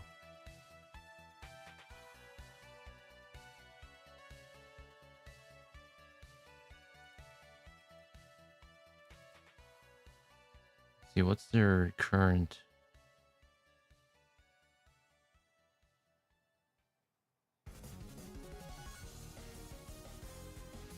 Wait, have I finished the main game? I don't see a.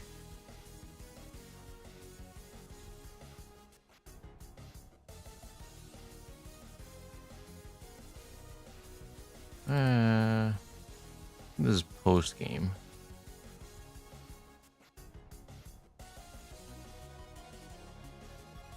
Someone doing a speed run as well.